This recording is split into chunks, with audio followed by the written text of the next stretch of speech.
event. The atmosphere before a game, I think Game Time Decisions has that same exact atmosphere. This is our arena. This is what we do. There is going to be an energy to Game Time Decisions that you will feel night in and night out. The excitement you get when you lock your bets in, when you're figuring out what you want to do, we can zone in on the biggest games each night. I want this to be the place that people come to before the games start so they feel as ready as possible to lock in their cards. We are going to hit every single one of those markets that you need to know about. We're going to go through every single thing, and I've got a great team behind me that's going to help me get the job done. There is not going to be a better place, I promise you, than Game Time Decisions to get that new information, react to it, and be able to then bet accordingly. We will have everything at our disposal, and we will use that to our advantage. I'm Kevin Walsh. Tune into Game Time Decisions from 6 to 8 p.m. Eastern on SportsGrid. Your gut says Miami is going to win, and you should take the over. Your gut also said your NFT selfies would only go up in value. They didn't. But your head is on SportsGrid and knows the QB is in concussion protocol. The backup has a 45 QBR against the zone coverage. The New York D has the most sacks in the league. So yeah, trust your head. It's smarter to be on SportsGrid. After a very promising start to this season, could it be already done for KC's wide receiver, Rashee Rice, attempting to make a tackle after Patrick Mahomes threw an interception? We're used to teams saying, we don't know, MRI. Here, Andy Reid's being a little more honest. He's leaving hope alive, but I think they already know, which is really, really too bad. The Early Line, only on SportsGrid.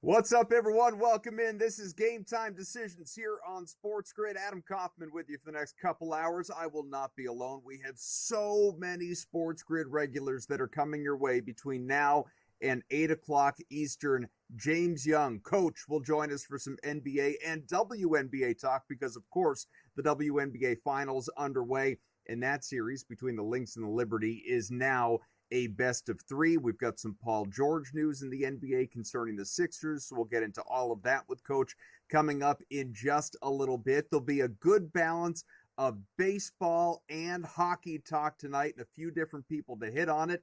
George Kurtz, Joe Madden, Tom Vecchio, they will all hop on over the course of this program. Of course, with baseball, it's not like it's been, right? I mean, we don't have a dozen games to talk about. It's just the one tonight, and then there's another tomorrow. Of course, you can see the postseason grid on your screen. We're down to the Final Four.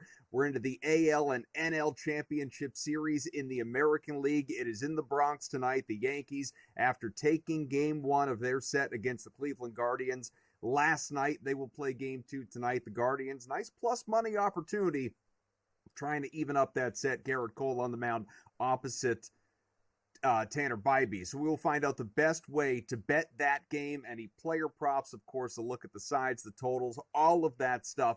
We'll explore that tonight with a trio of guests. We will talk hockey. We have 9 games on the ice tonight, so those should be some interesting ones. Some heavy favorites in the NHL. Not too much in the way of just your typical pick'em games. I mean, there's a lot that's like minus 150 or even longer. So plenty of opportunities to jump on the plus money dogs if that is something that you want to do. A lot of favorites, though, a lot of home favorites as well. So like I said, Joe, Tom, George, they will all hop on the program to discuss that with us. We will have a lot of NFL as well. What an NFL day it has been. Dave Sharapan, he's going to hop on the Sportsbook Consigliere a little bit later on, spend about a half hour with us before his show later on tonight. That'll be fun. And Adam Kaplan, who is an analyst here on SportsGrid, among other places, he will join us as well for all the news and notes coming out of Week 6. But I think the biggest stuff coming out of Week 6 is really what's in front of us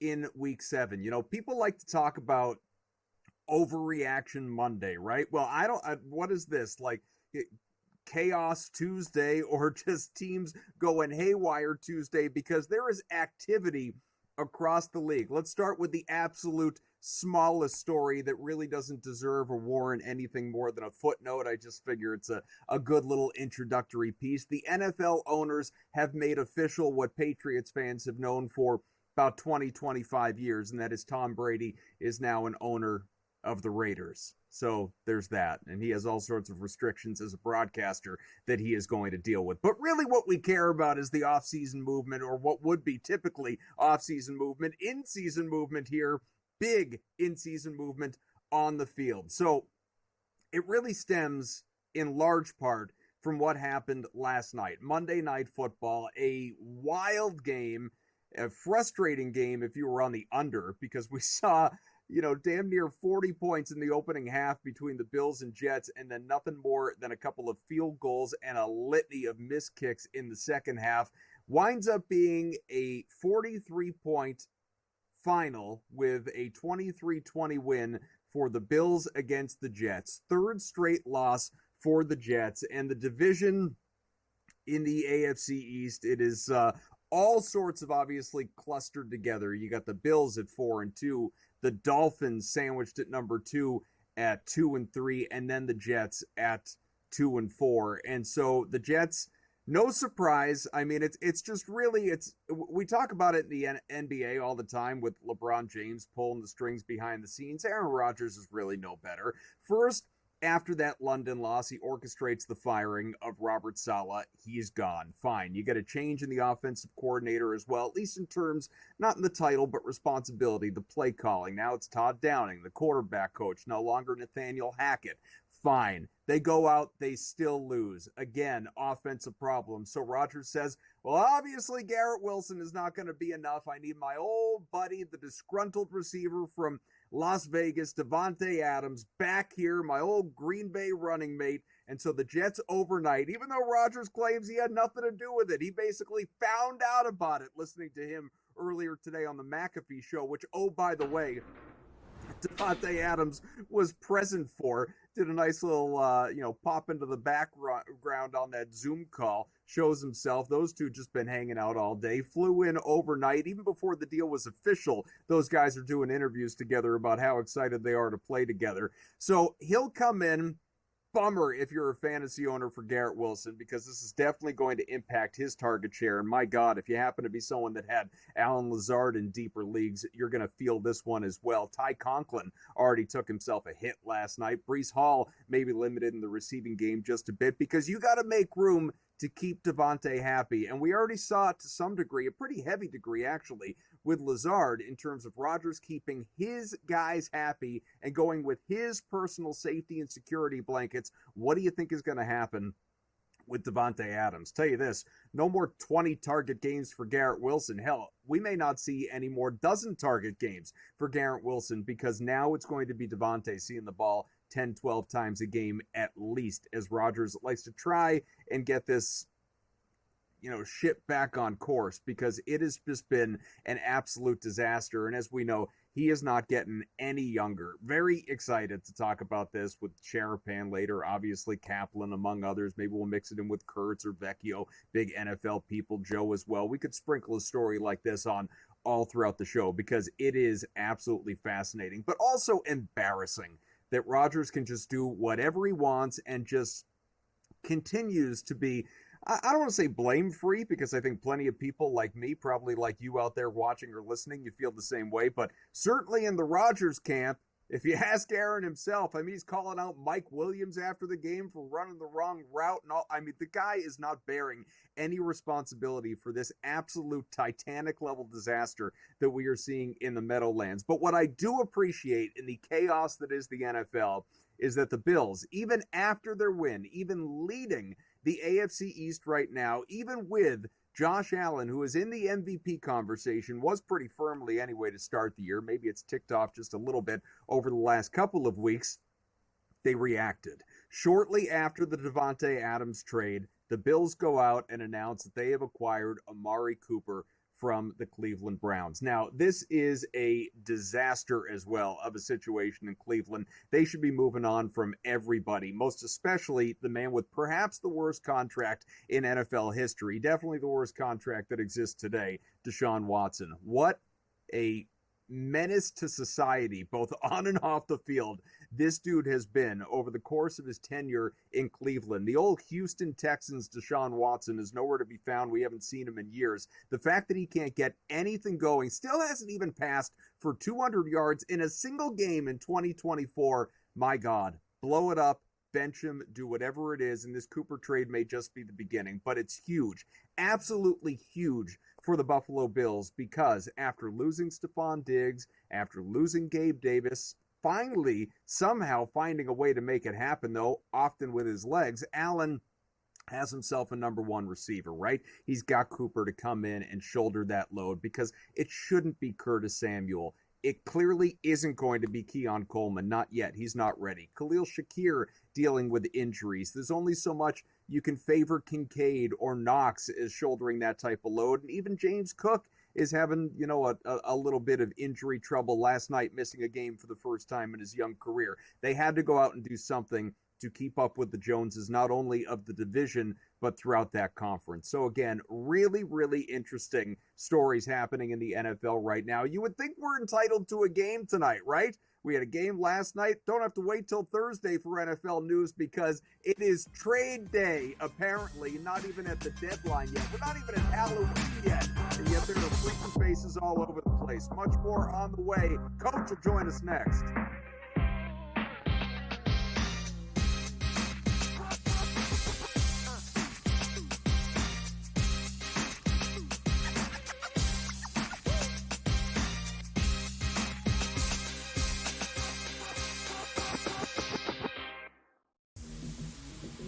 We're at a point in time coming off of a wild Saturday of college football.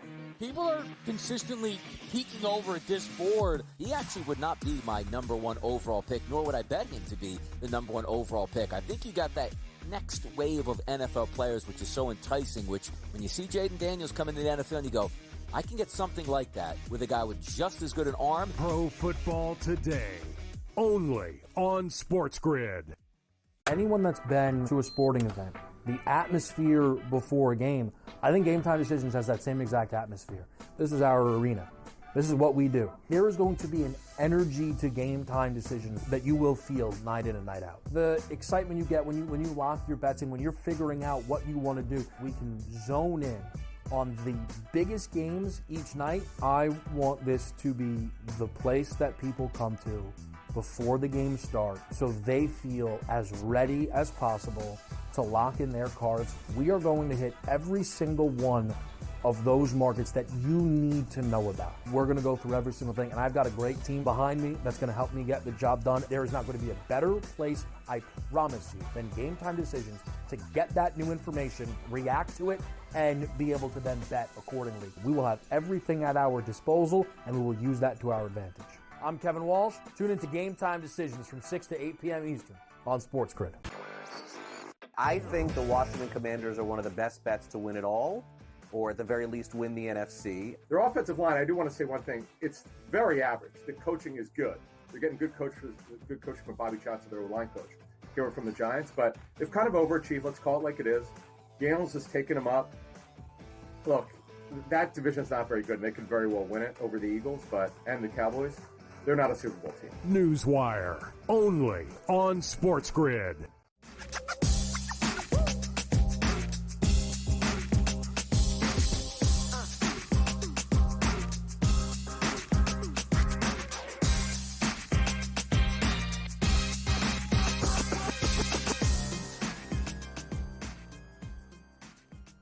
We're back. Game Time Decisions. Oh, I got mad at myself during the break. All that ranting and raving about Devontae Adams and Amari Cooper, talking a little bit of baseball, and, we had NHL tonight, the little Tom Brady jab or what. I didn't even mention my favorite NFL story of the day, and that's Russell Wilson somehow, it seems like, getting his job back instead of Justin Fields. I have so many thoughts on that we'll save for a little bit later on in the show. Again, we'll talk plenty of football, with Adam Kaplan, Dave Sharapan, a whole collection of people that are coming your way over the course of these couple hours. But the party really gets started here with our first guest. You know him very well if you're a loyalist here of SportsGrid TV, SportsGrid Radio, or even just outside of the grid, the Betting Above the Rim podcast. You can catch him. Coach James Young, he is the lead basketball analyst here on SportsGrid. He is on Twitter at Coach Young NJ. Coach, how you been, bud? AK, we're almost there. I mean, we're almost there. I know we got the WNBA 1 week, baby. Finals. My Jets just got Devontae, and I'm gonna give it to you straight. I am. Okay. People know I'm a Met fan. I'm a Jet fan. I'm a Knick fan, and I'm a Liberty fan. I am 48 years old, and I have one title. Good things don't happen to my teams. I'm hoping the Liberty change the script. All right, so you have maybe a little more faith in the Liberty above all of those other teams is what you're telling me. Let's just start right there. The WNBA Finals, the Liberty, the Lynx, it's now effectively a best of three after these teams split their first two games. Back in Game 2, the Liberty were able to even up the set with a pretty convincing 14-point win at home. That came after, of course, narrowly dropping Game 1 by a couple of points. Both games have been, you saw a higher score in Game 1. It was a little bit more tame, a little bit more defense in Game 2. What are your expectations for tomorrow night in Game 3? My expectations are, I think the Liberty is the better team. I like the Liberty coming into the season. I like the Liberty going into the playoffs, and I know that this team in Minnesota have had their number, but when you look at the New York Liberty, you have to look at their stars, their three stars. Obviously, the play of Breanna Stewart getting 7 steals. There goes Sabrina Ionescu, who had a great first half in game number 2. Only took one shot in game number 2 in the second half, which actually showed me, AK, a little bit of maturity in Sab's game. Remember, game number 1, she took the second most shots in the history of the WNBA Finals. Almost shot her team out of it. So she kind of changed up a little bit how she had played and really was the facilitator to get people set up. So who benefited of it? Obviously, we just talked about Breanna Stewart and her 7 steals. But to me, when you get into the finals, it's those ancillary pieces that have to give you big minutes. How about Benajelani Hamilton, right? Her career high AK in the playoffs in her career was 10 points. She scored 20 in game number 2. Well, people don't realize that Benajelani Hamilton since 2019 has been a double-digit scorer. She was the best player on the Liberty before John Quell, before Stewie, before Sloot, when Ionescu came back from injury. People don't know how good Benajelani Hamilton is. Then you look at the center position at the 6'6" monster out of GW and John Quell Jones. Stretch 5, inside out.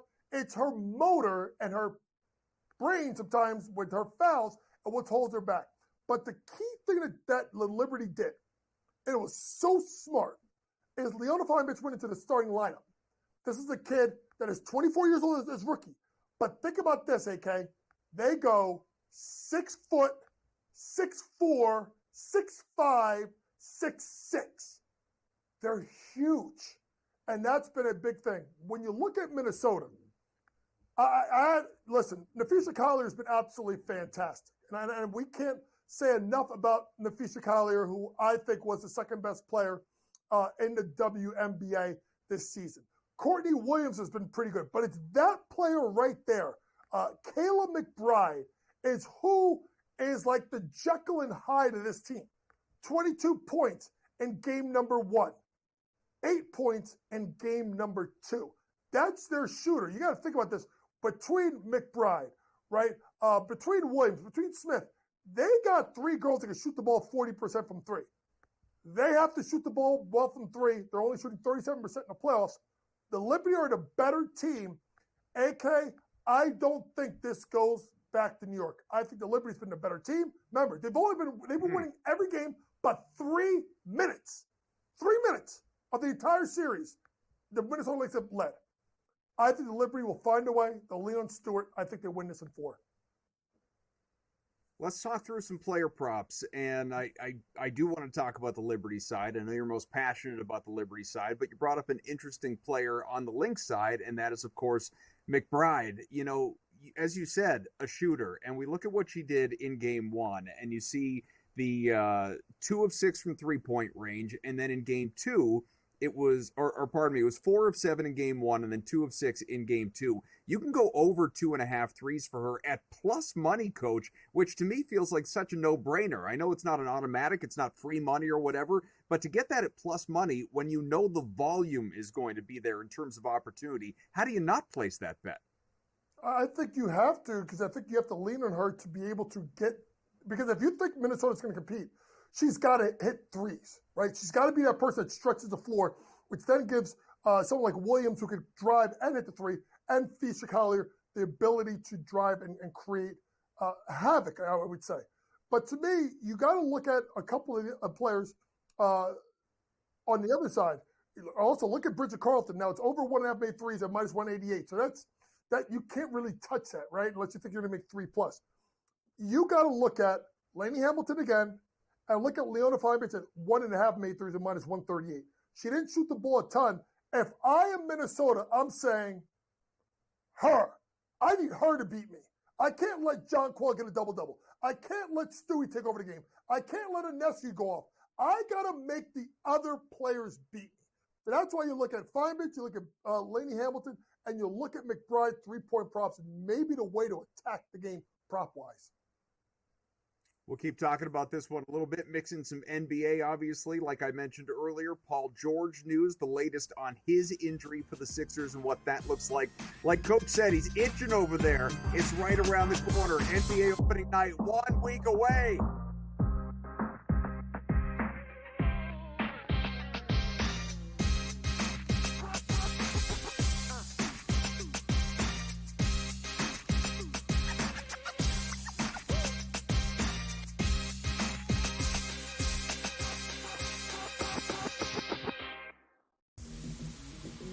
We're at a point in time coming off of a wild Saturday of college football.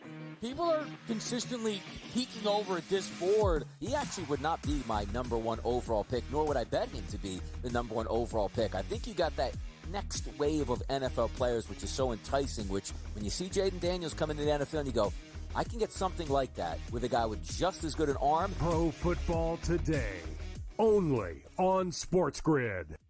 Anyone that's been to a sporting event, the atmosphere before a game, I think Game Time Decisions has that same exact atmosphere. This is our arena.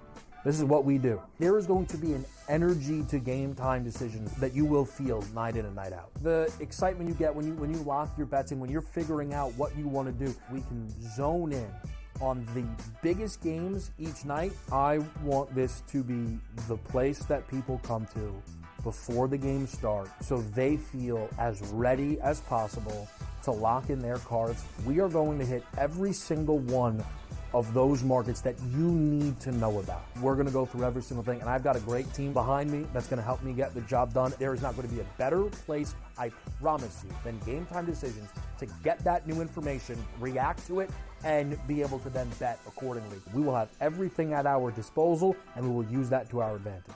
I'm Kevin Walsh. Tune into Game Time Decisions from 6 to 8 p.m. Eastern on SportsGrid. I think the Washington Commanders are one of the best bets to win it all, or at the very least win the NFC. Their offensive line, I do want to say one thing. It's very average. The coaching is good. They're getting good coaching from Bobby Johnson, their line coach. Here from the Giants, but they've kind of overachieved. Let's call it like it is. Daniels has taken them up.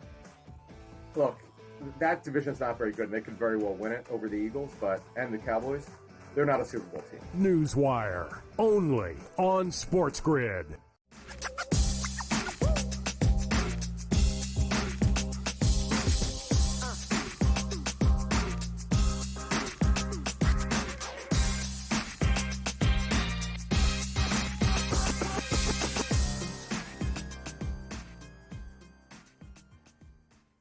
Back here with Coach James Young. We're talking WNBA, of course, the finals, Game 3 tomorrow. It is in Minnesota, mixing in some NBA as well, and I want to make sure we have plenty of time for the association. But let's just parting thoughts here, Coach, on the W for tomorrow as people take the next 24 hours to process how they want to bet this game, obviously. What are we chasing? You know, I've thrown you specific props, but are we going over on I don't know, Stewie or Jones rebounds? We chasing the points over for Laney Hamilton? What's a favorite bet or two that you've got for this game tomorrow? Let's throw a curveball.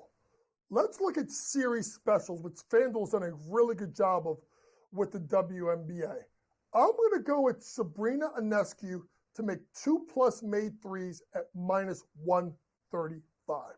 The volume is going to be there, and if you take a look at her 3-point prop for game number 3, it's over 2.5.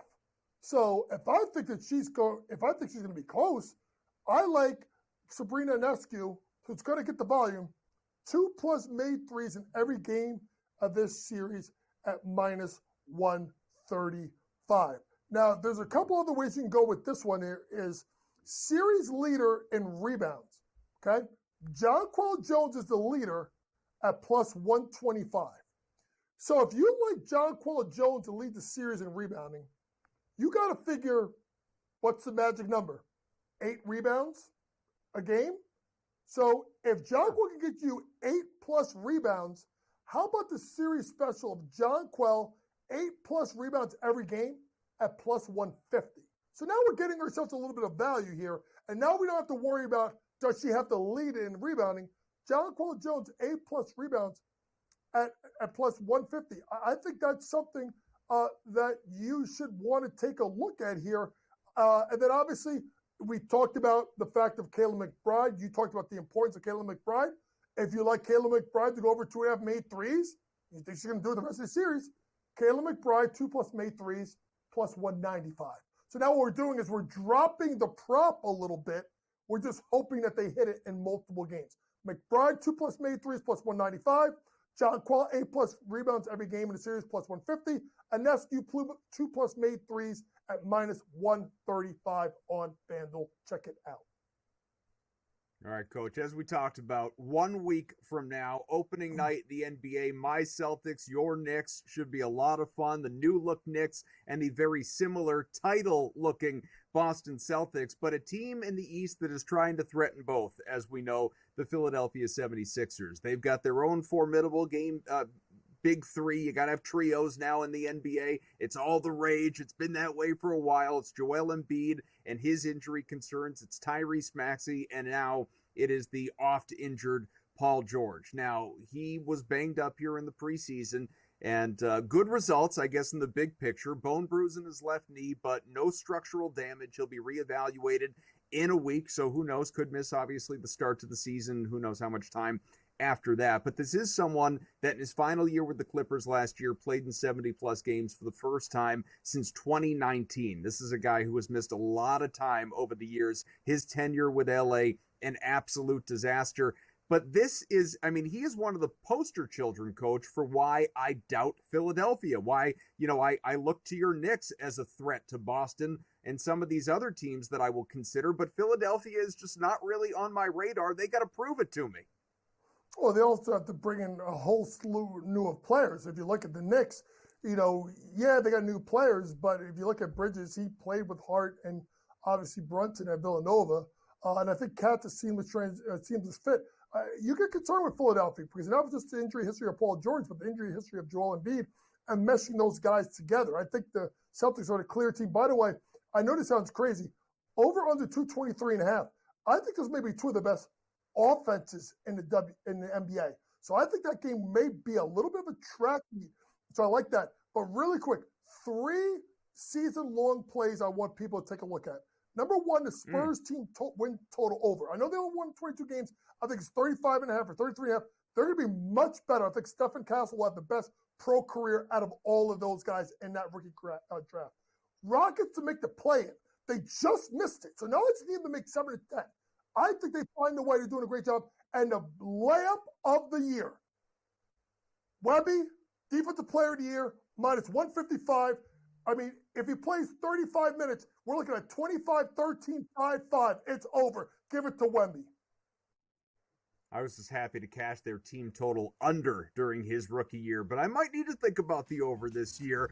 Coach James Young, of course, hosts the Betting Above the Rim podcast, lead basketball analyst here on SportsGrid. You can get him on Twitter at Coach Young NJ.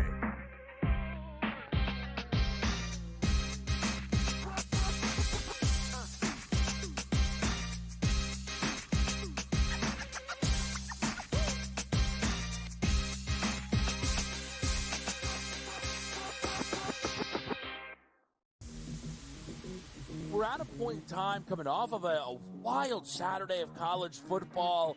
People are consistently peeking over at this board. He actually would not be my number one overall pick, nor would I bet him to be the number one overall pick. I think you got that next wave of NFL players, which is so enticing, which when you see Jaden Daniels come into the NFL and you go, I can get something like that with a guy with just as good an arm. Pro Football Today, only on SportsGrid. Anyone that's been to a sporting event, the atmosphere before a game, I think Game Time Decisions has that same exact atmosphere. This is our arena.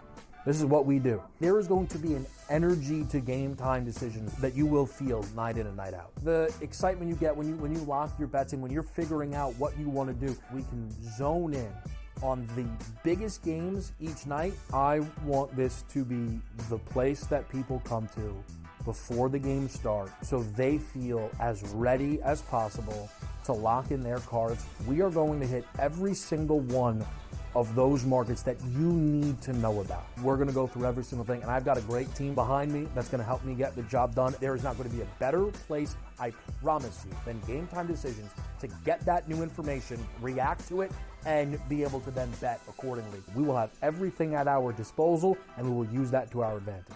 I'm Kevin Walsh. Tune into Game Time Decisions from 6 to 8 p.m. Eastern on SportsGrid. I think the Washington Commanders are one of the best bets to win it all, or at the very least win the NFC. Their offensive line, I do want to say one thing. It's very average. The coaching is good. They're getting good coaching from Bobby Johnson, their line coach, here from the Giants. But they've kind of overachieved. Let's call it like it is. Daniels has taken them up. Look, that division's not very good. And they could very well win it over the Eagles, and the Cowboys. They're not a Super Bowl team. Newswire, only on SportsGrid.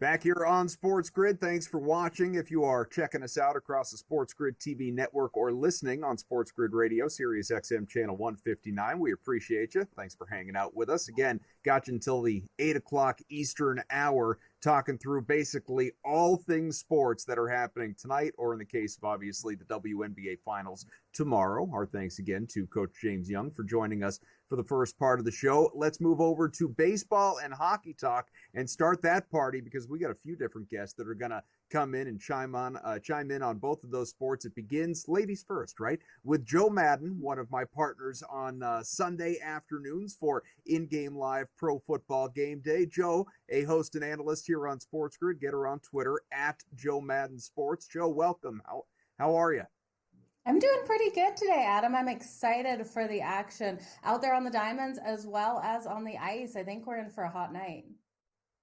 Well, let's start with the diamond, because I know that hockey is, probably the number one love for you. At least I'm assuming anyway. And we got a bunch of games, but in terms of level of importance here on this October night, obviously it's playoff baseball, and the Yankees trying for a 2-0 series lead in the Bronx on the Cleveland Guardians. Guards trying to even things up. I've seen a lot of people on Cleveland at plus money. How much of that is them truly believing the Guardians are going to win off of the 5-2 loss versus just chasing plus money? I'm not sure. I'll let you tell me. We got a pitching matchup of Garrett Cole and Tanner Bybee. Now, Cole had very good success in his only appearance against Cleveland this year. It was 6 shutout innings, only allowed the 1 hit. That was back in late August. Meanwhile, Bybee has not seen Cleveland yet has not seen New York, so far over the course of this year. And one interesting note for both of these pitchers is that their teams are each 2-0 this postseason when they have started. So what gives tonight? Oh, this is an interesting one, because I think a lot of people are riding here with the Cleveland Guardians, because with what we saw yesterday, the Dodgers unable to get that other win and the Mets being able to come back. And I think a lot of people are thinking here, we'll see the same thing out of the Cleveland Guardians. And now I like the Cleveland Guardians. I love their bullpen. And I do think that the Yankees are to get the win today. They have to get up, and they have to get up early in this game. I love what Garrett Cole brings to the table, and I do think he'll have his way with the guards line up. And Tanner, baby, he's strong, but I just don't know here. I think the Yankees at some point in this first 5 innings will go up by a run, but I don't think it's much more than that. I'm going to play the first 5 innings under 3.5 runs, and then the Yankees on the run line in the first 5 as well, laying that half a run, and that's coming in at -130, Adam. Joe, do you have a favorite prop bet or anything before we switch gears to hockey? I know we've only got you for one segment. You know what? When I'm looking at so little runs in this game, I'm not looking at it, but I do expect Aaron Judge over the course of this series to light things up. We know Soto was able to get that home run yesterday. Give me Judge for the home run if I'm playing any props. So in the hockey world, there are 9 games tonight. I think there are some very interesting spots, and I'm very curious, obviously, as to your favorites. But where I do want to begin, and for people that are watching, they can, see what you've got behind you there from his days in Calgary. The late Johnny Gaudreau, a tragic passing in a vehicular accident. He was, of course, killed while on his bicycle, he and his brother Matthew, in the offseason. There's going to be an emotional game tonight in the home opener for his latest team that he was playing for, the Columbus Blue Jackets. They'll match up against the defending Stanley Cup champion Florida Panthers off their high-scoring win in Boston last time out. Now, the Blue Jackets, there's going to be a lot of energy in that building. Gaudreau's dad actually was at practice for the morning skate earlier today. They had what they called a Johnny skate. There's been a lot of people, again, on the Blue Jackets at plus money. It was as high as right around plus 140 at points, closer to plus 120 now. If ever there were a narrative street play, it is most certainly Columbus on the money line, but where do you fall on this game? Adam, you just nailed it right there. The Columbus Blue Jackets, it's so hard to talk about what this team is going through, but also players of the Florida Panthers. Johnny Hockey meant everything to the hockey world, and he touched so many of these players. Columbus will be emotional tonight, and no one more emotional than Monahan. Monahan and Johnny Hockey were best friends, and you look at Meredith, the wife of Johnny Hockey, and he reminds him most, or her most, of him, and Monahan's going to show up in tonight's game. I really do think you look at Monahan for his points on the board tonight as a great way to make money. And I hate to say that because this is such an emotional game here, and it almost feels, I don't know, it feels wrong kind of betting this one, but Monahan for 2+ points at plus 440, 3+ points at plus 1,500. We did see him get those points and 1 goal, 2 assists in his last game out there. He's on the top line and the top power play. He's going to come and he's going to play hard for Johnny Hockey out here. Now you can look at the Columbus Blue Jackets team total over 2.5 as well. I do think they get at least 3 goals in this matchup. I expect them to get the win with this emotional battle. You also have the Florida Panthers coming off the win over the Boston Bruins yesterday, Adam. So for people that were looking at the screen, just saw your card, it's Blue Jackets and Blues. Another slight dog in their game tonight. Even money, you can get St. Louis on the money line, the contest against the Minnesota Wild. What do you like here? Yeah, looking at the St. Louis Blues, I do think they come out strong. This is a scrappy team that never says die in their games, and it's a perfect live betting opportunity if the Minnesota Wild do go out first to come back in on the St. Louis Blues. I will take them pregame here. I like what they're bringing to the table. Jordan Binghamton will get the start in net, and the Minnesota Wild, they lost their last 2 games, and both of those games went into overtime. One of those going to the shootout loss as well. So I'm looking for tired legs out of the Minnesota Wild. This is their 3rd game in 4 nights in this battle. And when we look at the St. Louis Blues, they have the rest advantage. They have the advantage in net. And this team is coming out strong at the faceoffs. They're winning those faceoff battles there. They're averaging right on 29 shots on goal. And Hal Gustafsson has looked out there on the ice. Even if the Wild give him the support, I expect the St. Louis Blues to be able to capitalize on the weaknesses and get the win tonight, Adam. This is also their opening. Yes. When it comes to the Sharks and Stars, Joe, there's, it's crazy. I mentioned earlier there are some heavy favorites, none heavier than obviously the hometown Dallas Stars in their own building, almost 4-1 favorites in this one. Clearly, there's no advantage to taking Dallas on the money line unless you're using it as a parlay leg or something like that. But you could do puck line for the Stars at a better number, or clearly chase the big plus money opportunity on the Sharks side of things. Makes me think back to last year when the Sharks, were a really intriguing plus money play night after night because they were just pesky. They were always in games until late. They rallied from big deficits. They never went away. How would you attack this game? You said it. This team never goes away, but Celebrini will be out of the lineup again. He's still on the IR. The young rookie who brings so much life to this offense. We'll still see Tyler Toffoli out there, and I do think he's a player we need to circle. Now, there is no value betting Dallas. Even on that puck line, I can't get behind the Dallas Stars in this matchup. Jake Ottinger has been fire in net. And when we look at Mackenzie Blackwood, he has absolutely struggled versus the Stars in his career. So I'm going to look at what's the weakness of both of these teams. Both of these teams allowing those shots on goal, Adam. The Sharks allowing the most shots on goal per game, and the Dallas Stars not far behind. So give me Tyler Toffoli for 4+ shots on goal. That's coming in at plus 215. And then Jason Robinson of the Dallas Stars, 4+ shots on goal at plus 188. I do think those shots are flying tonight. Joe Madden is a host and analyst here on SportsGrid on Twitter at Joe Madden Sports. Make sure you check her out there. So we said it off the top of the segment, Joe. You like the Guardians tonight against the Yankees. Who ultimately wins that series, you think? Because we're only one game win. I'm going with the Yankees. I think it's the Yankees and the Dodgers in the World Series. So, and you guys don't forget Logan Thompson versus his former team tonight for the Washington Capitals. I'm sprinkling on the shutout. Perfect. We'll be back for baseball and hockey talk on the way. Tom Vecchio joins us next.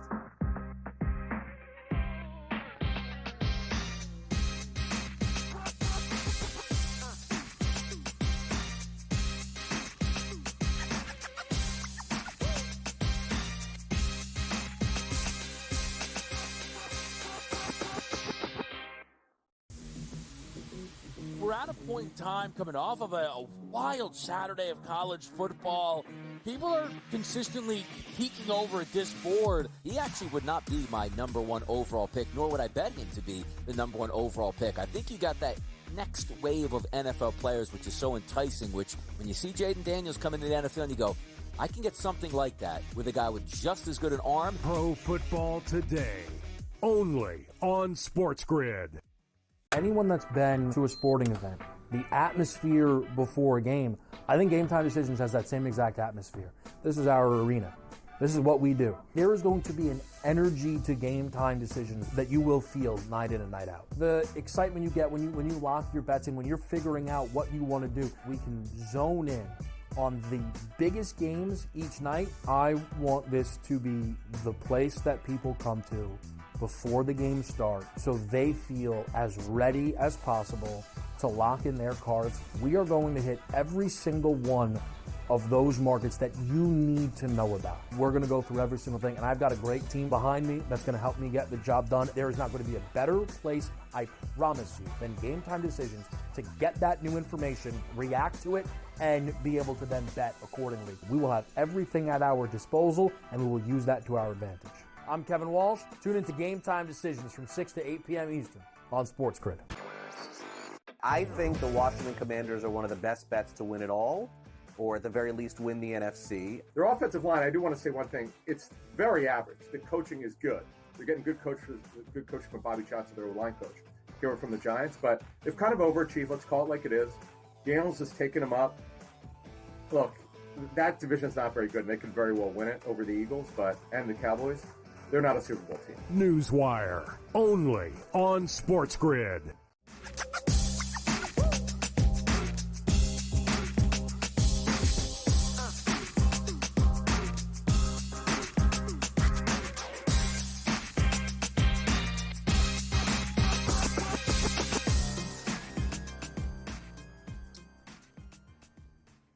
Thanks again to Joe Madden. She helped us get the conversation started in the world of Major League Baseball, the playoffs, and of course a big slate on the ice tonight in the NHL. Let's keep it going for the next couple segments with one of my good friends from Pro Football Today, talk to him a couple times a week, Mondays and Thursdays here on Sports Grid to lead you into the primetime contest, the island games in the NFL. He doesn't just talk football, although I wish we were doing a little football because we have so much that has happened in the NFL today. But our focus here, baseball and hockey. With Tom Vecchio, an analyst here on Sports Grid, you can get him on Twitter at Tom_Vecchio and the number 1. Tom, how are you, bud?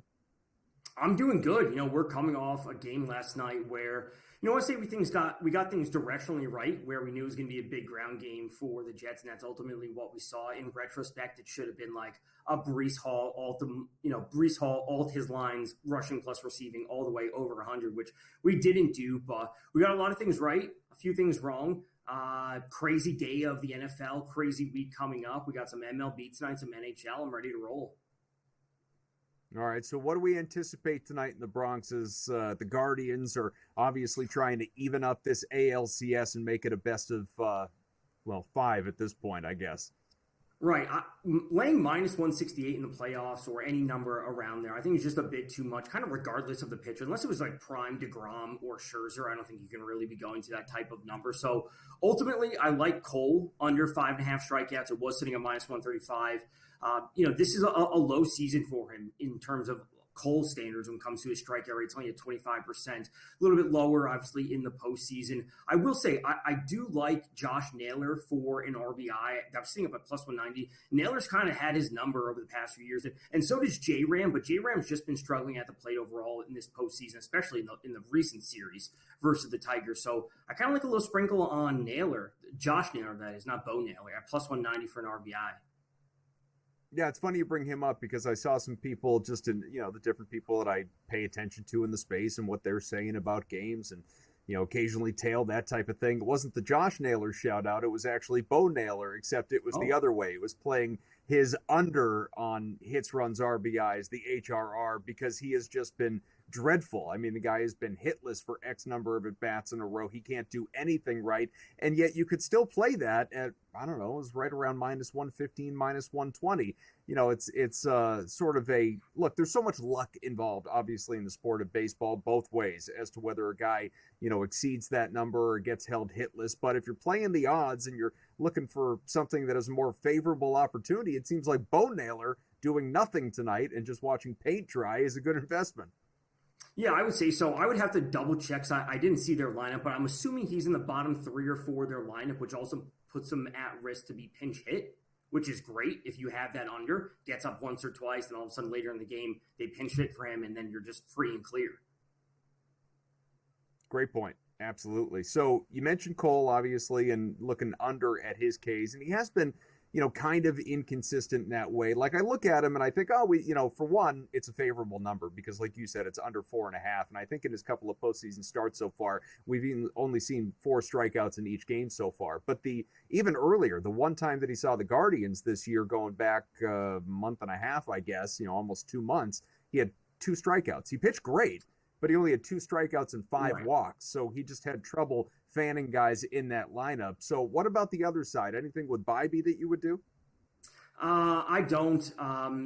We've seen a pretty quick hook for some of the Guardians pitchers, so I can't trust going to him. I think he's a talented pitcher overall, but a road environment, there is a little bit of wind blowing out. It's about 10 miles per hour. It is on the cooler side in the mid-50s, but 1 or 2 long balls, as we saw last night, I think a pitcher could get pulled early. Either way, it could be Cole as well. Bybee, it's not as though he's never seen batters on the other side, but he hasn't faced them this year. And, so there's that element of things. He's pitched twice in the postseason.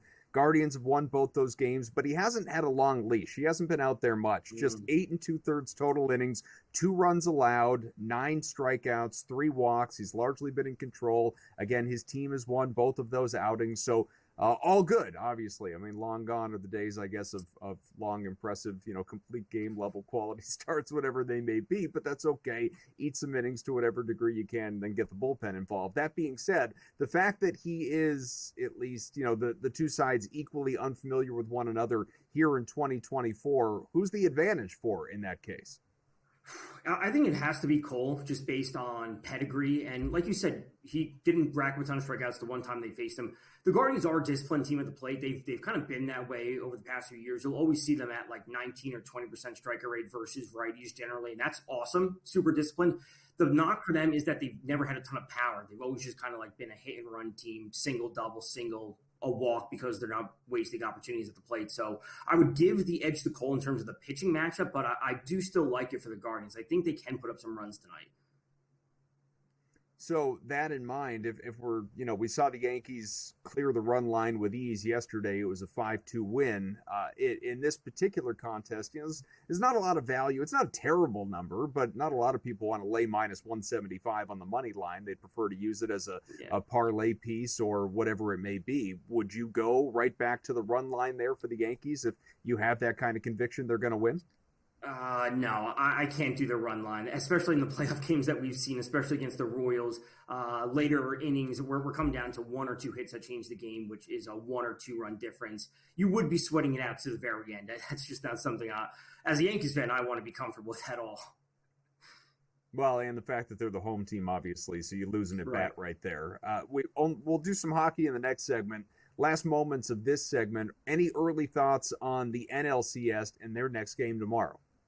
I would play the under again. I know we had a few runs yesterday, but that was out in LA. It's going to be nice and cool over in Queens. I will say I have a very, very small play on going to Luke Weaver in the ALCS MVP market. I want to hop back there real quick. He picked up a save last night. He had a couple saves against the Royals. If they put him out there in these high leverage situations and we see 1 home run from Soto, 1 from Stanton, and no one else on the offense does anything, we're not going to get another massive start out of Cole. The Yankees close out the series quickly. It could be a Luke Weaver ALCS MVP. Well, New York is definitely buzzing right now between the Bronx tonight, City tomorrow, everything going on with the Jets and that big trade. WNBA, you name it, man. It's nonstop for New York. How about some hockey on the other side with Vecchio?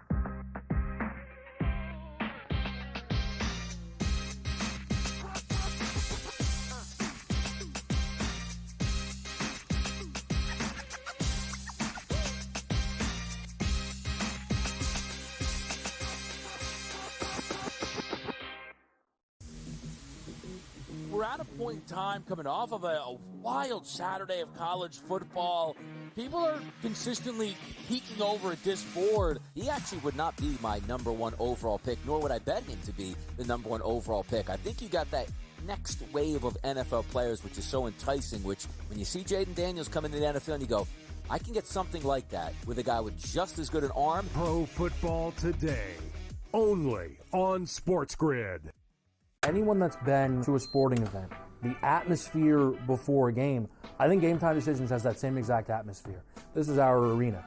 This is what we do. There is going to be an energy to Game Time Decisions that you will feel night in and night out. The excitement you get when you lock your bets in, when you're figuring out what you want to do, we can zone in on the biggest games each night. I want this to be the place that people come to before the game starts so they feel as ready as possible to lock in their cards. We are going to hit every single one of those markets that you need to know about. We're going to go through every single thing, and I've got a great team behind me that's going to help me get the job done. There is not going to be a better place, I promise you, than Game Time Decisions to get that new information, react to it, and be able to then bet accordingly. We will have everything at our disposal, and we will use that to our advantage.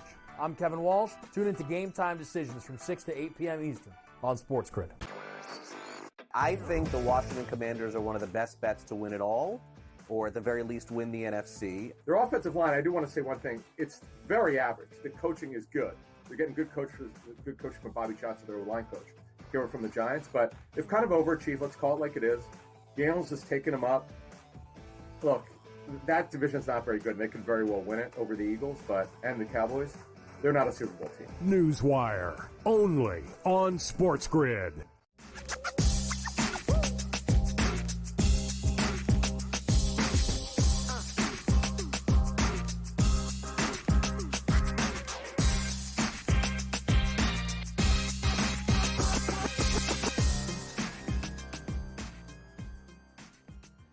Back here on Sports Grid, it's Game Time Decisions. Adam Kaufman, Tom Vecchio is here. We're talking through, well, it was a lot of baseball before. Let's move to the ice. Tom's a big hockey guy as well, and we have got 9 games on the sheet tonight, and just a function of obviously where you want to put your money. You got a lot of options, a lot of intriguing plus money options, some very heavy favorites in this one. I've invested in some plus money chances. One of those, we talked about it a little bit with Joe Madden earlier, Columbus Blue Jackets, emotional home opener tonight, obviously, after the offseason passing of Johnny Gaudreau. As Joe mentioned, it does feel, sort of off color to talk about, opportunities to make money in a setting such as that, but obviously it's people are going to bet no matter where we are at in the world, and so is this one of those narrative street plays that you think at plus money is worth investing in?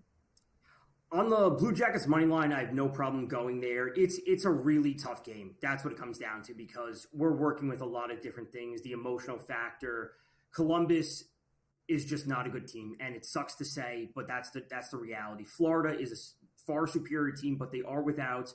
They're going to be without Alexander Barkov and Matthew Tkachuk. They're not playing. They're both out, so they are downgraded in terms of their skill overall. But we have this team dealing with this big emotional game at home. They've been on the road the first few games of the season, so I have no problem going to the Blue Jackets money line there. You want to go to the 60-minute line, which means they have to win in regulation. You'll get even better odds at that, but it's a really tough game. It's the reality of it. Tom, one spot I really like, and it's one situation that actually feels a little bit rare tonight's card that you can get inside of minus 130, and that is the Golden Knights on the road at the Capitals. Vegas is off to a 3-0 start. We've only seen the Caps play one game so far this year. It's a weird start to the NHL season with, a few teams playing one game, some already playing 3 or 4. It'll all obviously even itself out. But it's early for me to say, oh, the Caps, the defense sucks. They allowed 5 goals in the one game. But again, it was one game. I do think we've seen enough of the Golden Knights to say, yeah, that offense is pretty good, though. 15 goals through 3 games, an average of 5 per. I think seeing them, again, not as a heavy favorite, but right around minus 125, minus 130, even on the road, that's intriguing to me. What about you?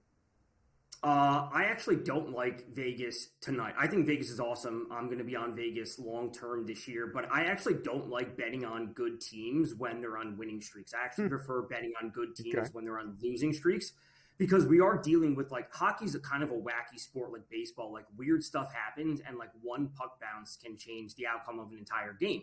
So on the road, I don't want to say they're due for a loss, because Vegas is the better team in this situation, and if they were at home, that line would be close to 2-1. So I don't like betting on good teams when they're on winning streaks. I know it sounds weird, but if Vegas were to lose this game, sign me up for the next game wherever they're at. So how about, in your mind, a good team that maybe is off to a little bit of a struggle to start the year? Where do you invest tonight, if there's one? That's going to Vancouver tonight, and I also really like the Preds. But let's start with Vancouver. This is a team that has Stanley Cup aspirations. They're a team that got to the first round. They didn't get past it. They had some injuries in goal. I'm turning to shot props, which are some of my favorites across literally any sport. And let's go to JT Miller, over 2.5 shots. We're sitting at plus money. Or 3+ shots at plus 105. He's the center on the top line. He plays on the first power play. He is going up against his former team in the Lightning. I'm going to throw that in there.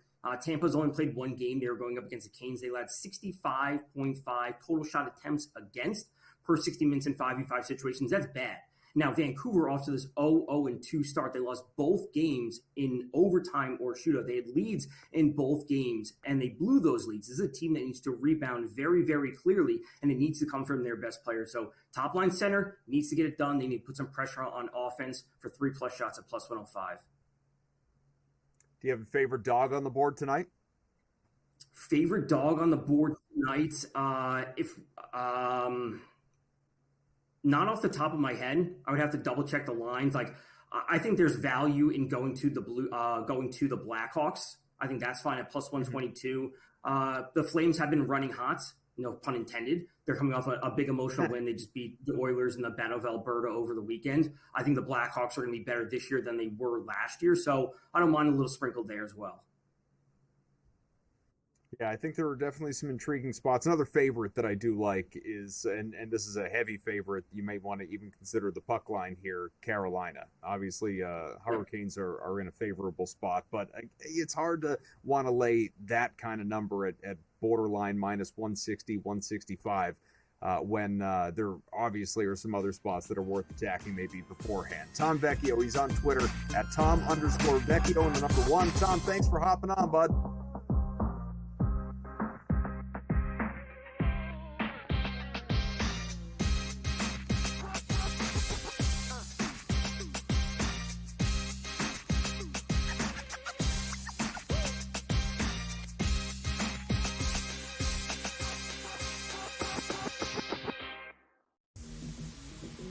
We're at a point in time coming off of a wild Saturday of college football. People are consistently peeking over at this board. He actually would not be my number 1 overall pick, nor would I bet him to be the number 1 overall pick. I think you got that next wave of NFL players, which is so enticing, which when you see Jaden Daniels come into the NFL and you go, I can get something like that with a guy with just as good an arm. Pro Football Today, only on SportsGrid. Anyone that's been to a sporting event, the atmosphere before a game, I think Game Time Decisions has that same exact atmosphere. This is our arena.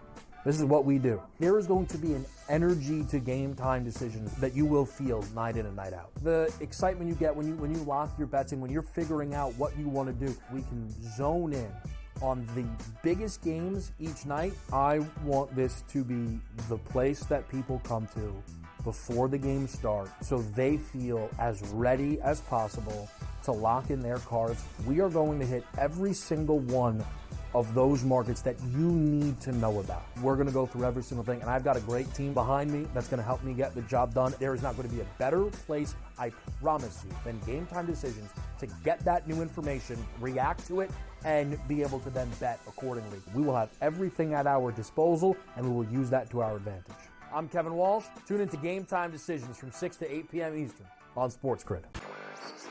I think the Washington Commanders are one of the best bets to win it all, or at the very least win the NFC. Their offensive line, I do want to say one thing. It's very average. The coaching is good. They're getting good coaching from Bobby Johnson, their line coach, here from the Giants, but they've kind of overachieved. Let's call it like it is. Daniels has taken them up. Look, that division's not very good, and they could very well win it over the Eagles and the Cowboys. They're not a Super Bowl team. Newswire, only on SportsGrid.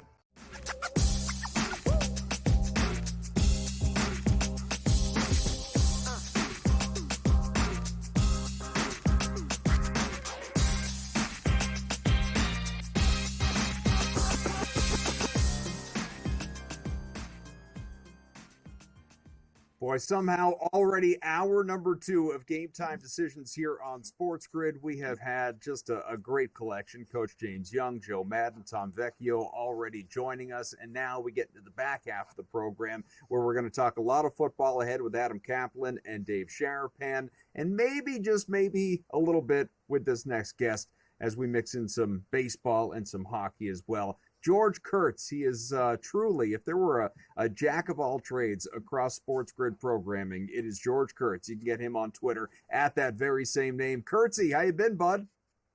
Been well. October is probably my favorite sports month of the year, right? You just mentioned it. We got football, right? We're in week 7. All right, the Cowboys suck, but what are you going to do here? Hockey has just started here. Islanders have to get a big win last night. And the Yankees. Hey, it's been 15 years. This might be the year.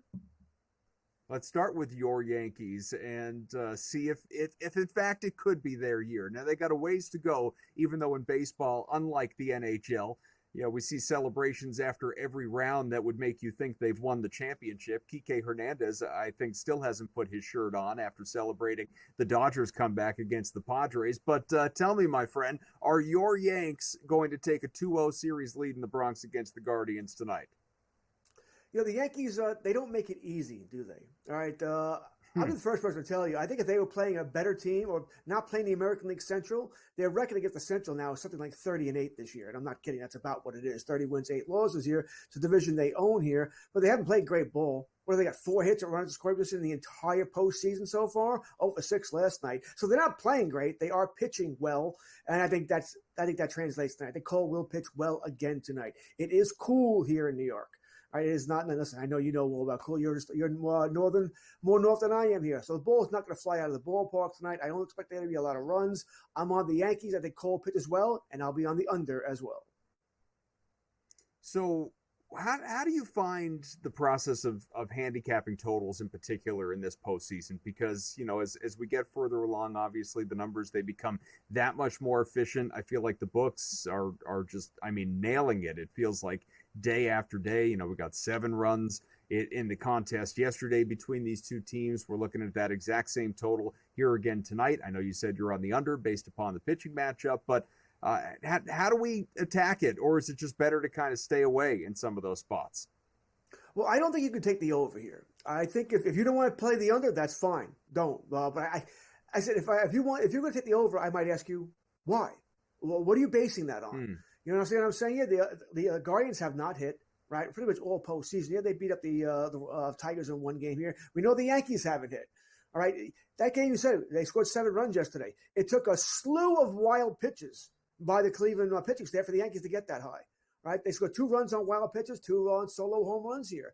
I don't think the Guardians are going to hit Cole tonight. Cole has pitched well in his history against Cleveland, including in the playoffs here. These two teams did meet just 2 years ago in the ALDS, so there is some history there. So it's hard. Like I said, if you don't want to bet the under, that's fine. Stay away.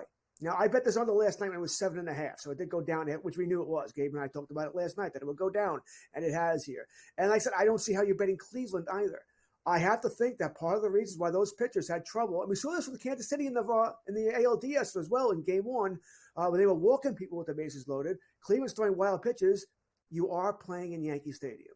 It is Yankee Stadium. The history that comes along with it, I'm well aware it's not the same Yankee Stadium. I understand that. But still, there's history there. The crowd is nuts. And I think that does play on the pitcher's nerves a little bit. Like I said, I think we saw that in Game 1 against the Royals, and I certainly think we saw that Game 1 last night as well. So I said, if you don't want to bet it, that's fine. I just don't see how you're betting the Guardians or the over here. Just stay away if you don't like it. It doesn't come down to, I guess, to sort of respond to that. I'm on the Guardians tonight, and it's not even necessarily so much that, I firmly believe Cleveland's going to win. It's just that I see more of an advantage in going after the plus money opportunity than I do, laying a gigantic number, minus 175 or whatever it may be on the money line for the Yankees. So it's either, I know you like to build out the parlays all the time. Maybe you've got the Yankees paired with a heavy favorite in the NHL and you're doing it that way. But for me, if I don't want to do that, just because of the variance that exists in baseball to begin with, it's either the Yankees run line at a better number or the Cleveland money line at a plus money number. And I would rather take the Guardians and hope that they, rough up Cole a little bit for the first time this year. You're playing value. I think it's a different conversation. We've all done that. I'm thinking the value here. You don't need to win tonight. You play this 3 times. You're hoping to hit it once or at least twice, and there's your money. All right. So that's a different way of playing the game here. Now, I do not put the Yankees in a parlay because I'm not guaranteeing victory. I can see the Yankees blowing us. I bet you they're not hitting. Would it shock me if you told me the final score tonight's 3-2 Cleveland? No, it wouldn't. Cole pitched well. Everything went the way I thought it was. Yankees didn't score any runs. I would like to play the run line for the Yankees. I would, but once again, they're not hitting. I can't guarantee they win by 2 runs. That's the problem here. And one thing we have to remember here, both teams' bullpens have been, I know Cleveland's a little shaky, but remember that those bullpen pieces they threw in yesterday were the guys 24, 25, 26 on the roster. They weren't showing their A pieces yesterday because they were trailing here. But the Cleveland bullpen is one of the best in the game here, and the Yankee bullpen has been fantastic all postseason long. Another reason why I opposed to the under. And it's also another reason why I'm not shocked this is a 1-run game. I really do want to take, as you said, the plus money at plus 130, minus 1.5 for the Yankees, but I can't. I feel better about the Yankees winning than them winning by 2. We're tight on time with you, Kurtzy. We've got you for 1 segment, so let's mix in some hockey as well. I'm sure there are some spots you've got circled tonight. Where are you going? Yeah, you mentioned hockey. Love the hockey here. I did look to parlay the Yankees. I tried, but I just couldn't pull that trigger here. I'm going to be on The New Jersey Devils, I know they played last night. And Adam, generally, I don't like to play teams on the second half back-to-back, but this is where the value play comes in, by the way, because I'm getting plus money with the Devils. I mean, I'll take it. I think the Devils might be, if not, they're a top 3 team in the East. I think Carolina is not that anymore. I think they're really maybe a top 3 team in that division, but not in the East anymore. So I'm going to be on the Devils tonight here. Like I said, I fully understand it's the second game of back-to-back. You want to talk about parlays? I know it's a bit, sort of the Scott Wetzel theory here about how you bet teams against when they have some kind of honoree before the game. Well, Columbus is honoring Gaudreau tonight. It's a terrible tragedy what happened to the brothers there with that accident. But they're honoring Gaudreau tonight. Still, Florida, once again, I know they played last night, but they're the better team. Columbus is not very good. So I'm going to go with Florida here. I thought I'd be parlaying this, Adam. Really expect to parlay this, but it's only minus 140 right now. I think I got it at 138 offhand. So it's only 138. I didn't need to parlay it. No, it's a good point. And I mentioned I'm on the Columbus side of things, but again, I think that's not because they're good, like you said. It's not even the value, which you could argue exists there, plus money. It's again the narrative street play and that element of things. I think your parlay piece, if you're going to have one, George, is Dallas Stars at home at damn near 4-1 favorites, obviously, and putting them with another heavy favorite. Is there a parlay situation in the NHL that you like that you got in the vicinity of even money or even a little bit better? Well, the one you could look at here, Dallas would be the pick, right? Because they're playing San Jose. San Jose with no Macklin Celebrini. He's out here. You could go with Calgary over Chicago. Now, once again, Calgary's not a great team either. They're an average team, but once again, you could parlay that down. Is Edmonton going to lose again? They've only scored 3 goals so far this season. They're playing Philadelphia. And listen, Philadelphia's not a bad team, but I think you could look there as well. If you look at your 2 big favorites tonight, it would be Dallas and Edmonton. And that's where I've gone. I can't see Edmonton losing again. Well, listen, man, if it's an instant replay of last year, then Oilers are just going to go to the Stanley Cup final anyway. It's what happened last. It's a slow start, fire the coach, get hot. I don't think they're going to fire the coach again, obviously, but I can't explain this slow start, not with that level of talent that they've got over there. I can understand the defense isn't very good. The goaltender, we're still, not too sure about Skinner there. Why aren't we scoring? I mean, where's McDavid? Right. Where's Draisaitl? Skinner? And I know they don't have Kane. They're Nugent Hopkins. They're Hyman. How have they only scored 3 goals so far this season? That's what surprises me. Perplexing, without a doubt. Well, George, enjoy your hope. Look, I'm not rooting for your Yankees. I can't. It's in my blood. Unless maybe I have money on them, which I don't tonight. It's like a double-edged sword. I'm betting against them, and I don't like them. So look, we can't be friends tonight. But we're right back at it tomorrow, my friend.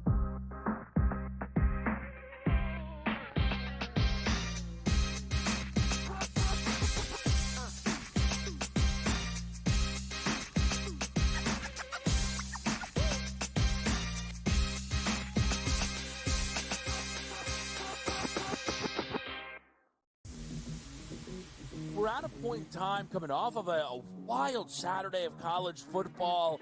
People are consistently peeking over at this board. He actually would not be my number 1 overall pick, nor would I bet him to be the number 1 overall pick. I think you got that next wave of NFL players, which is so enticing, which when you see Jaden Daniels come into the NFL and you go, I can get something like that with a guy with just as good an arm. Pro Football Today, only on SportsGrid. Anyone that's been to a sporting event, the atmosphere before a game, I think GameTime Decisions has that same exact atmosphere. This is our arena.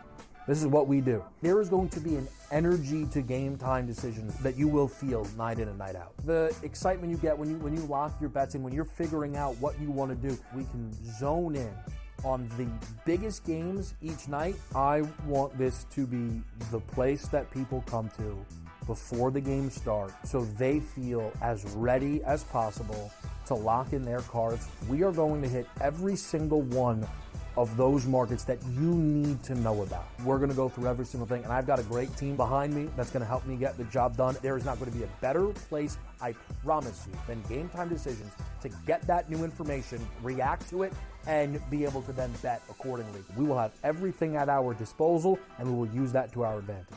I'm Kevin Walsh. Tune into GameTime Decisions from 6 to 8 p.m. Eastern on SportsGrid.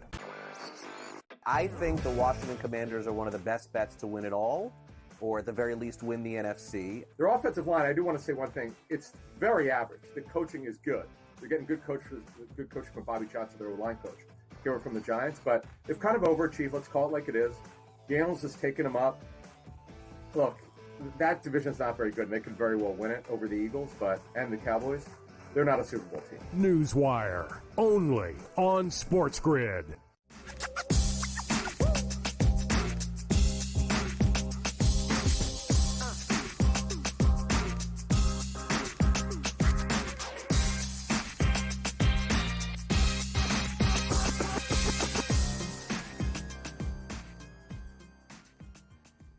Back here on Game Time Decisions on SportsGrid. Thanks for watching. If you are checking us out across the SportsGrid TV network or listening on SiriusXM channel 159, we appreciate you as well. Our next guest helping us move things back into football, another Adam, a better, a more accomplished Adam. Adam Kaplan joins us, NFL insider for Pro Football Network here on SportsGrid as well, and of course SiriusXM NFL Radio. Get him on Twitter at Kaplan NFL. Adam, how you been? AK-47, good to be with you here on Game Time Decisions. Yeah, boy, what a busy day in the NFL. Wow. The two big receiver trades and minor running back trade that just happened about 5 minutes ago. But, man, the balance of power, as Kevin Walsh and I were talking about on Pro Football Today a couple weeks ago, if the Jets got him, and they did, they got Davante Adams. They badly needed someone. Talking to the Jets today, they kind of get a better idea of why they made the trade. But certainly an interesting day in the National Football League. Well, like you said, and there were a lot of things for us to hit on, obviously, between Davante Adams going to the Jets on the heels of last night's loss to the Bills responding, going out, getting Amari Cooper. You mentioned Cam Akers was dealt from the Texans to the Vikings. What's that mean for Aaron Jones and any potential injury concerns there? And oh, by the way, despite the success to open up the year, and I can't wait to talk about this one, the Steelers are strongly considering a quarterback change from Justin Fields to Russell Wilson. So let's obviously start, though, with the biggest one. Two guys that were hanging out before the trade was even made official on TV talking to Pat McAfee, Aaron Rodgers and Davante Adams. Now, I love that Rodgers continues to, shield any sort of, I had a role in this. I strongly pushed for it. He said, oh yeah, I found out. They called me. They told me Davante got to town. He told me this was please, as if you didn't know. Let's not pretend that he is not the LeBron James of the NFL and isn't strongly involved with the decisions that are being made. But my God, between poor run defense last night and awful kicking, obviously, out of the once Greg the Leg, all the penalties all over the place. Like, the lack of Davante Adams was not the reason that the Jets lost that game last night, or is even necessarily the reason that they are where they are in the AFC East standings right now. So given that the Bills did what they did as well, how much of a difference does this really make? Has the balance of power in that division shifted? It has. I'm going to explain why. We'll get to Buffalo. It's interesting that two teams in that division competing for the division championship made major trades for receivers. So let's go to the Jets first, Adam. So here's what happened. Allen Lazard's been a great story. Okay, they would have cut him, by the way, had they not owed him $10 million fully guaranteed this season. So they were kind of stuck with him. He's revived his career. It's a nice story, but he's not a starting quality NFL receiver. It's not a secret. He's not.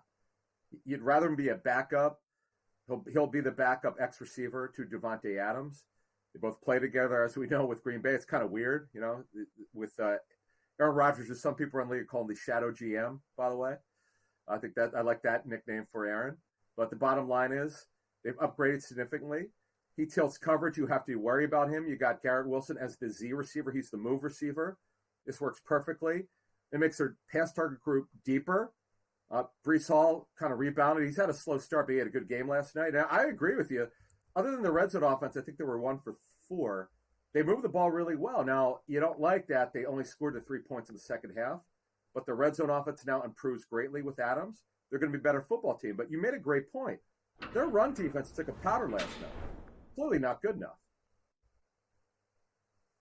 So when we look at division odds, I'm looking at FanDuel here in the AFC East. The Bills, I'm not surprised. I mean, they are a couple games ahead. They're heavy favorites to win the division. Then you do have the Jets at plus 550, who are behind the Dolphins in the standings, but ahead of them, obviously, in the odds board because, we've seen what Miami is without Tua. There's faith that Tua is going to come back at some point here, but who knows, one, if he will, and two, what he looks like, and three, if he can stay out there, should he return. So they are understandably at plus 950. We don't even, much as I would love to on a personal level, need to mention the Patriots. Drake May might be the future. He is certainly not the right now in that division. So with Amari Cooper, I think with this Bills team, I just don't see them, short of an injury, heaven forbid, you don't wish injury, but short of an injury, I don't see how they blow a couple game advantage on the Jets. One, as much talent as there is in New York, obviously there is something wrong. That something may be named Aaron Rodgers,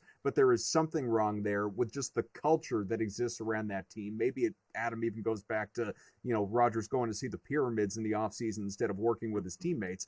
But this is what Josh Allen needed. Keon Coleman wasn't ready to emerge to become a number one. Curtis Samuel shouldn't be looked at as that guy. Khalil Shakir is having trouble staying on the field. They had to go out and truly replace Stephon Diggs. And Cooper, if we can see shades of the old Amari Cooper, this could be, we're not just talking winning the division for Buffalo. We're putting them right back in the conversation to win the Super Bowl. Well, we have to be careful. He's not in the class of Devontae Adams, but he's a good football player. You don't want to put your entire passing game on Amari Cooper's shoulders. The Cowboys tried that, and that's why they wound up moving on from him, trading him to Cleveland. So, yeah, he could still play. He's in the twilight of his career. He certainly is going to help them significantly. There's no question about it. They got to get James Cook back from his toe injury. Though he was close, he didn't play, and that's a little concerning. But Ray Davis did a great job filling in. He's an older rookie at 24 years old. They've got a lot going on here, and they needed to help Josh Allen. I give kudos here to Brandon Beane finding out a way. Now, we should mention Cooper restructured his contract back in July. The base salary was under $2 million. Cleveland's on the hook for a signing bonus. So the bottom line is, this is kind of, yes, they gave a draft compensation, but for cash, the money part of it's very little. So this made a lot of sense. I hear you on the future numbers. The Jets clearly are number two. I get that. Buffalo should be number one. It's all about, can they take this thing to the next level? Can the Jets play consistent football, which they've not done so far? Adam, only about 30 seconds, but Mike Tomlin, if he goes to Russ instead of Fields, good move or bad move? I don't agree with it. That it's really rare for a quarterback to lose his job when they're winning. It doesn't make any sense to me. I know that Fields the last couple of weeks has been inconsistent, but it would surprise me if he did it. Not shock me, but it would surprise me if he went to Russell Wilson, who's been dealing with this calf injury now on and off for basically over 2 months. I'd be very surprised. Less so because it seems like it's going to happen, but I was bewildered when I saw the first tweets today indicating, I'm going to talk about it more on the other side. Adam Kaplan, thank you so much, sir.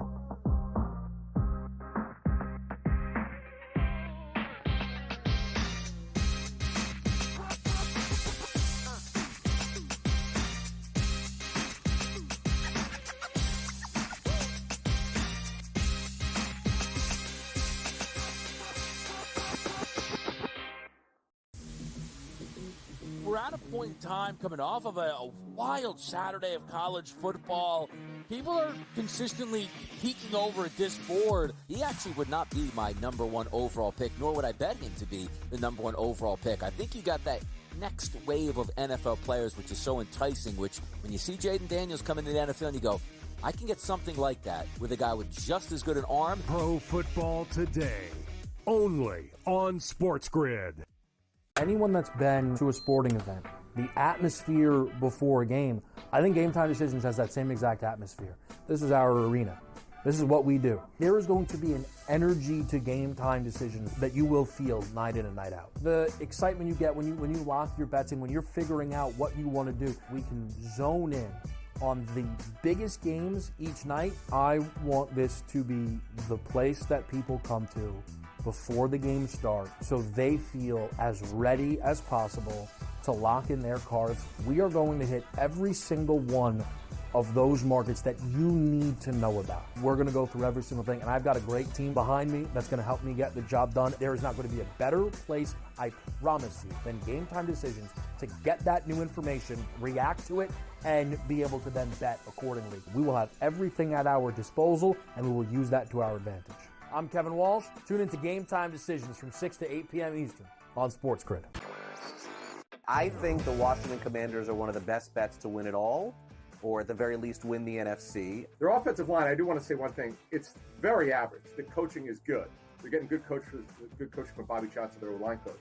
Here from the Giants, but they've kind of overachieved. Let's call it like it is. Daniels has taken them up. Look, that division's not very good, and they could very well win it over the Eagles, and the Cowboys. They're not a Super Bowl team. Newswire, only on SportsGrid.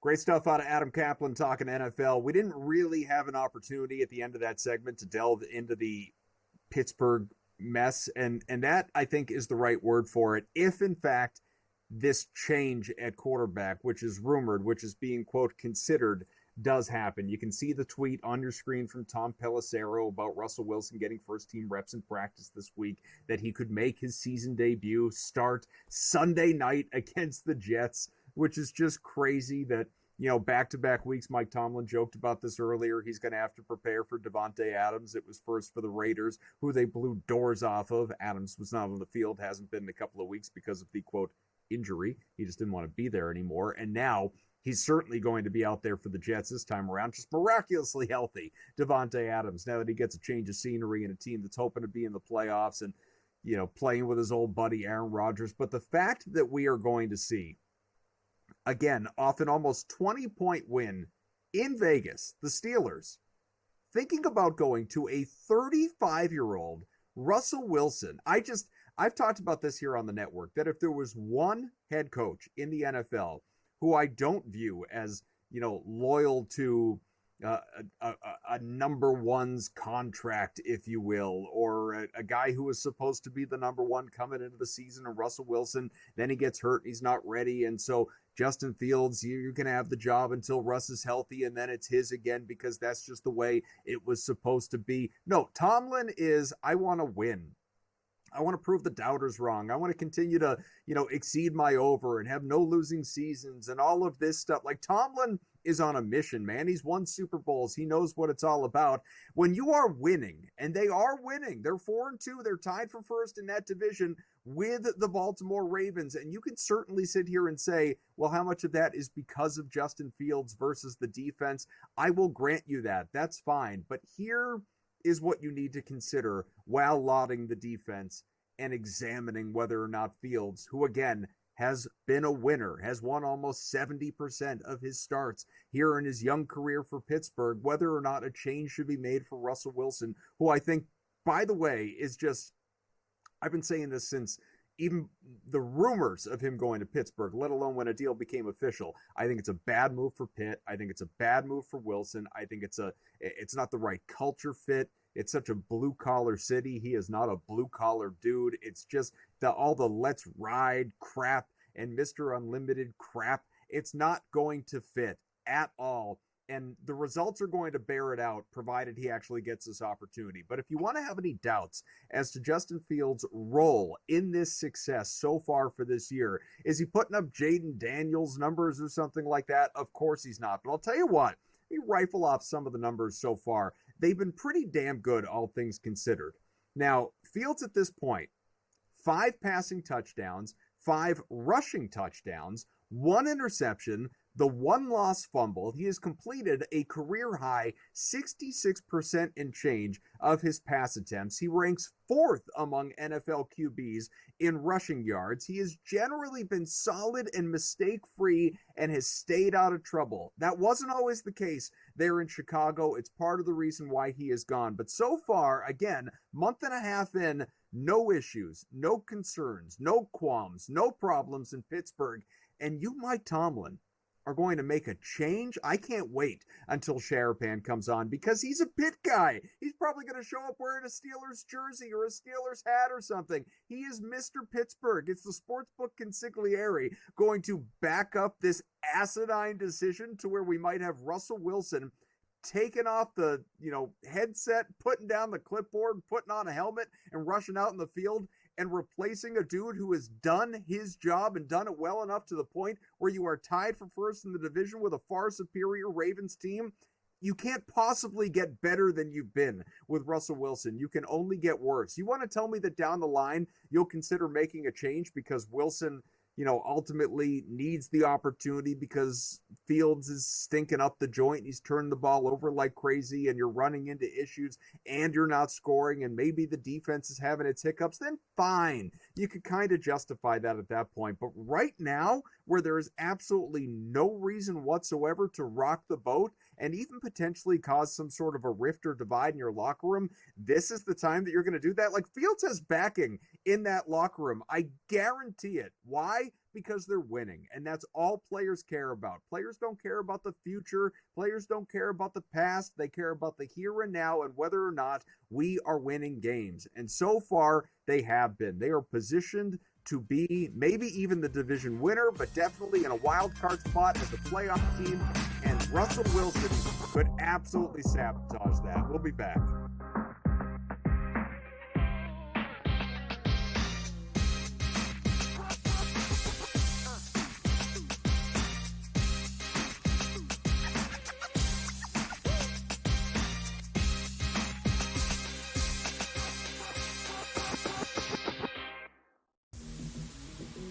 We're at a point in time coming off of a wild Saturday of college football.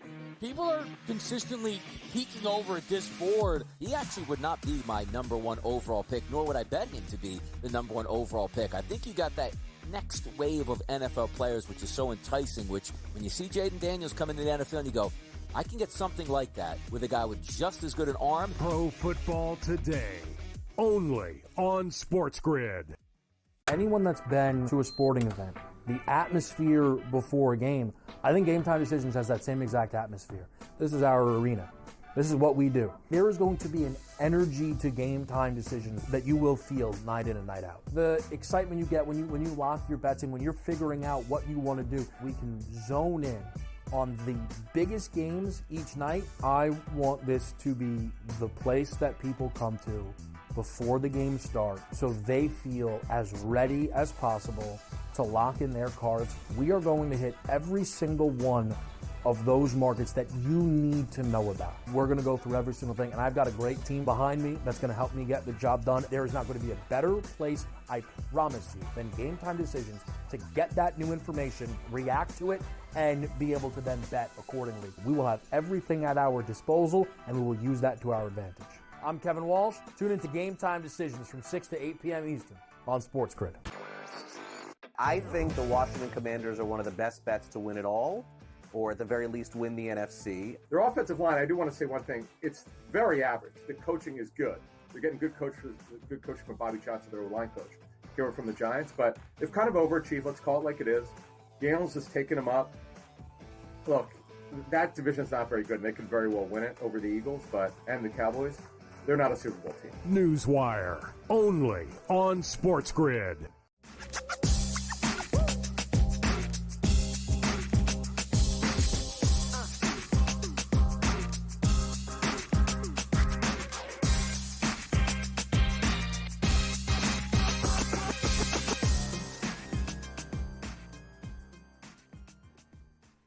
All right, we are back, and for the stretch run of Game Time Decisions, the next roughly half hour, joined by a man who will be talking plenty on the SportsGrid airwaves tonight because he is on right after us. But nice of him to spend some time with us here. That is Dave Sharapan, the sportsbook consigliere on Twitter at SportsBKConsig. He is, of course, a host and analyst here on SportsGrid, one half of Bostonian versus the Book as well. Sharapan, how are you, bud?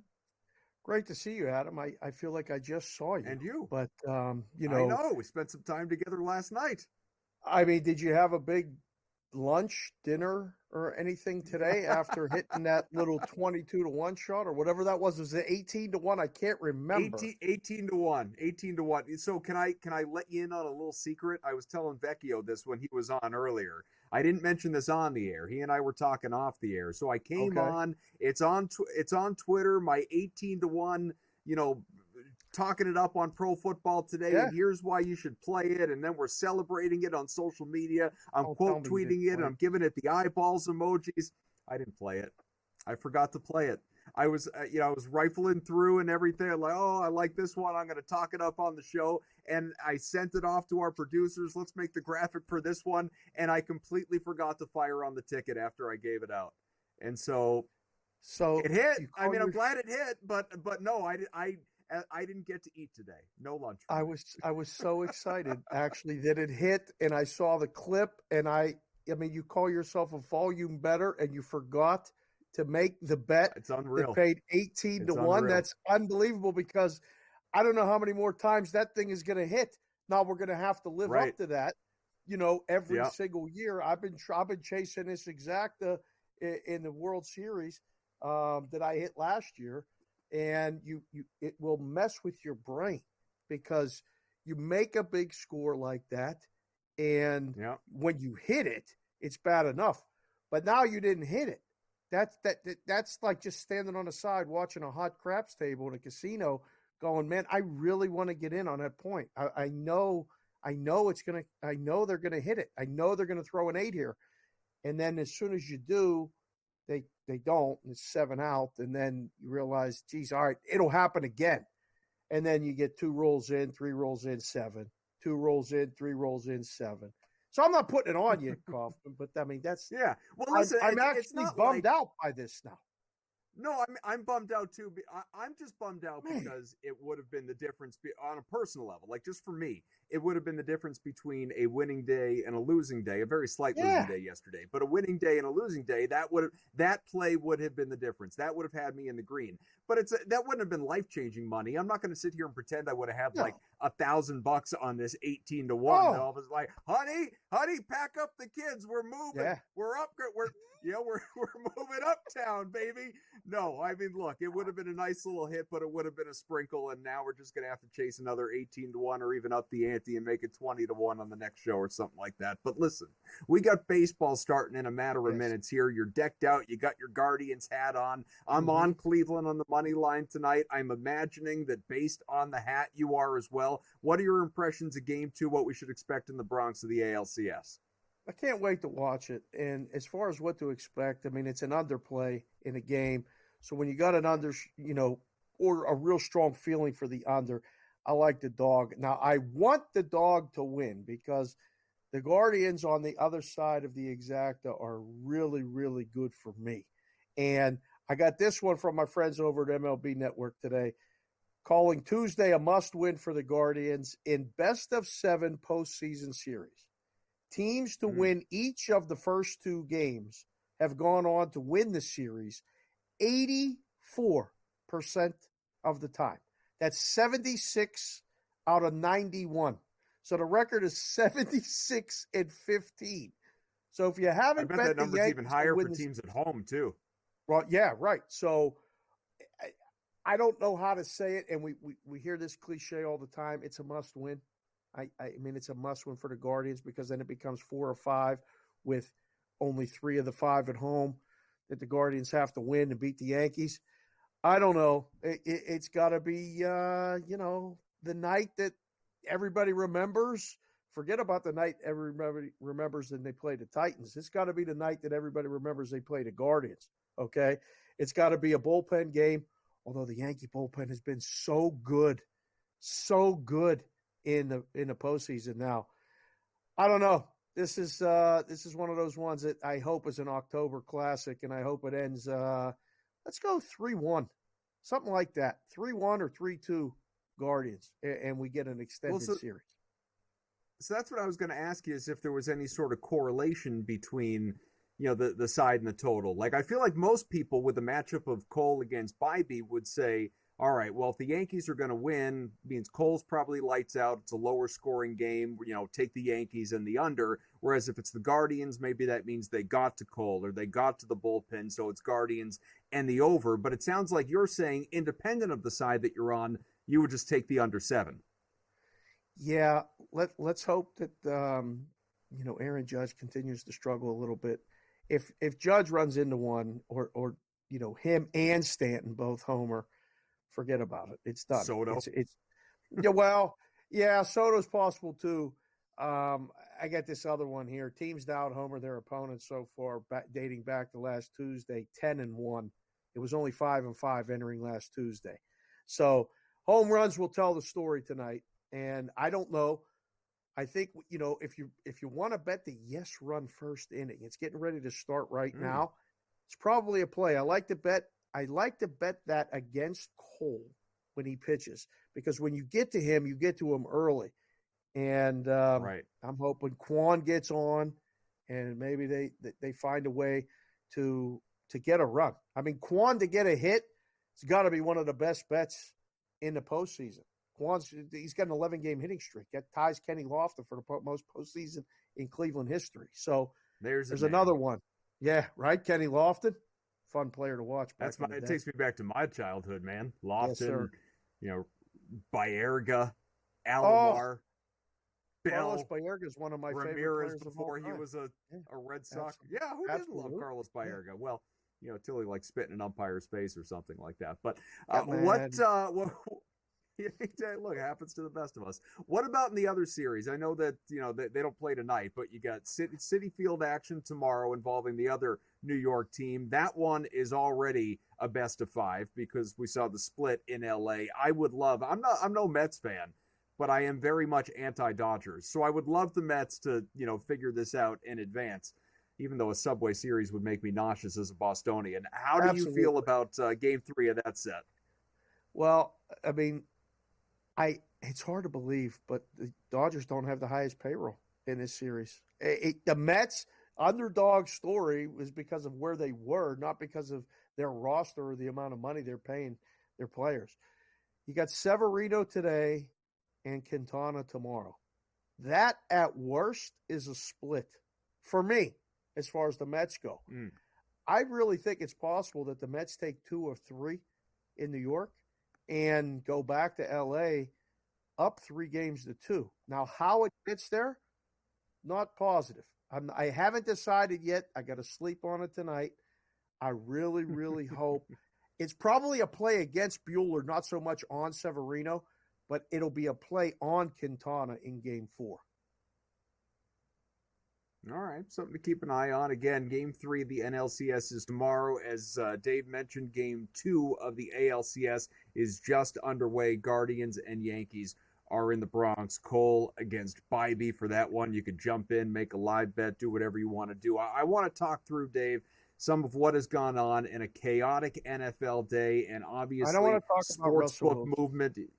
I would love to talk about Russell Wilson. Damn it. I said that you were probably going to show up here wearing a Pitt jersey, Steelers hat, whatever it was. But no, I already sensed you might be on my side of this. Good. I can't wait to talk about it when we come back here on Game Time Decisions with Sharon.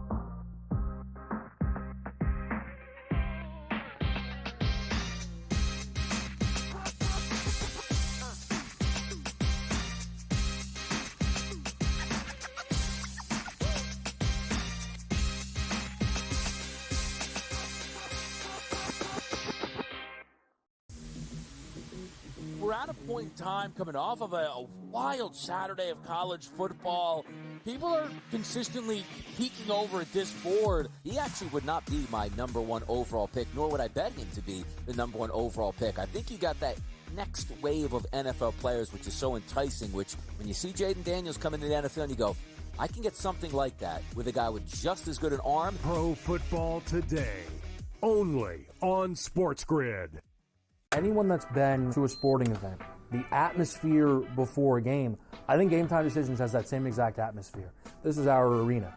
This is what we do. There is going to be an energy to Game Time Decisions that you will feel night in and night out. The excitement you get when you lock your bets in, when you're figuring out what you want to do, we can zone in on the biggest games each night. I want this to be the place that people come to before the game starts so they feel as ready as possible to lock in their cards. We are going to hit every single one of those markets that you need to know about. We're going to go through every single thing, and I've got a great team behind me that's going to help me get the job done. There is not going to be a better place, I promise you, than Game Time Decisions to get that new information, react to it, and be able to then bet accordingly. We will have everything at our disposal, and we will use that to our advantage. I'm Kevin Walsh. Tune into Game Time Decisions from 6 to 8 p.m. Eastern on SportsGrid. I think the Washington Commanders are one of the best bets to win it all, or at the very least win the NFC. Their offensive line, I do want to say one thing. It's very average. The coaching is good. They're getting good coaching from Bobby Johnson, their line coach. Here from the Giants, but they've kind of overachieved. Let's call it like it is. Daniels has taken them up. Look, that division's not very good, and they could very well win it over the Eagles, and the Cowboys. They're not a Super Bowl team. Newswire, only on SportsGrid.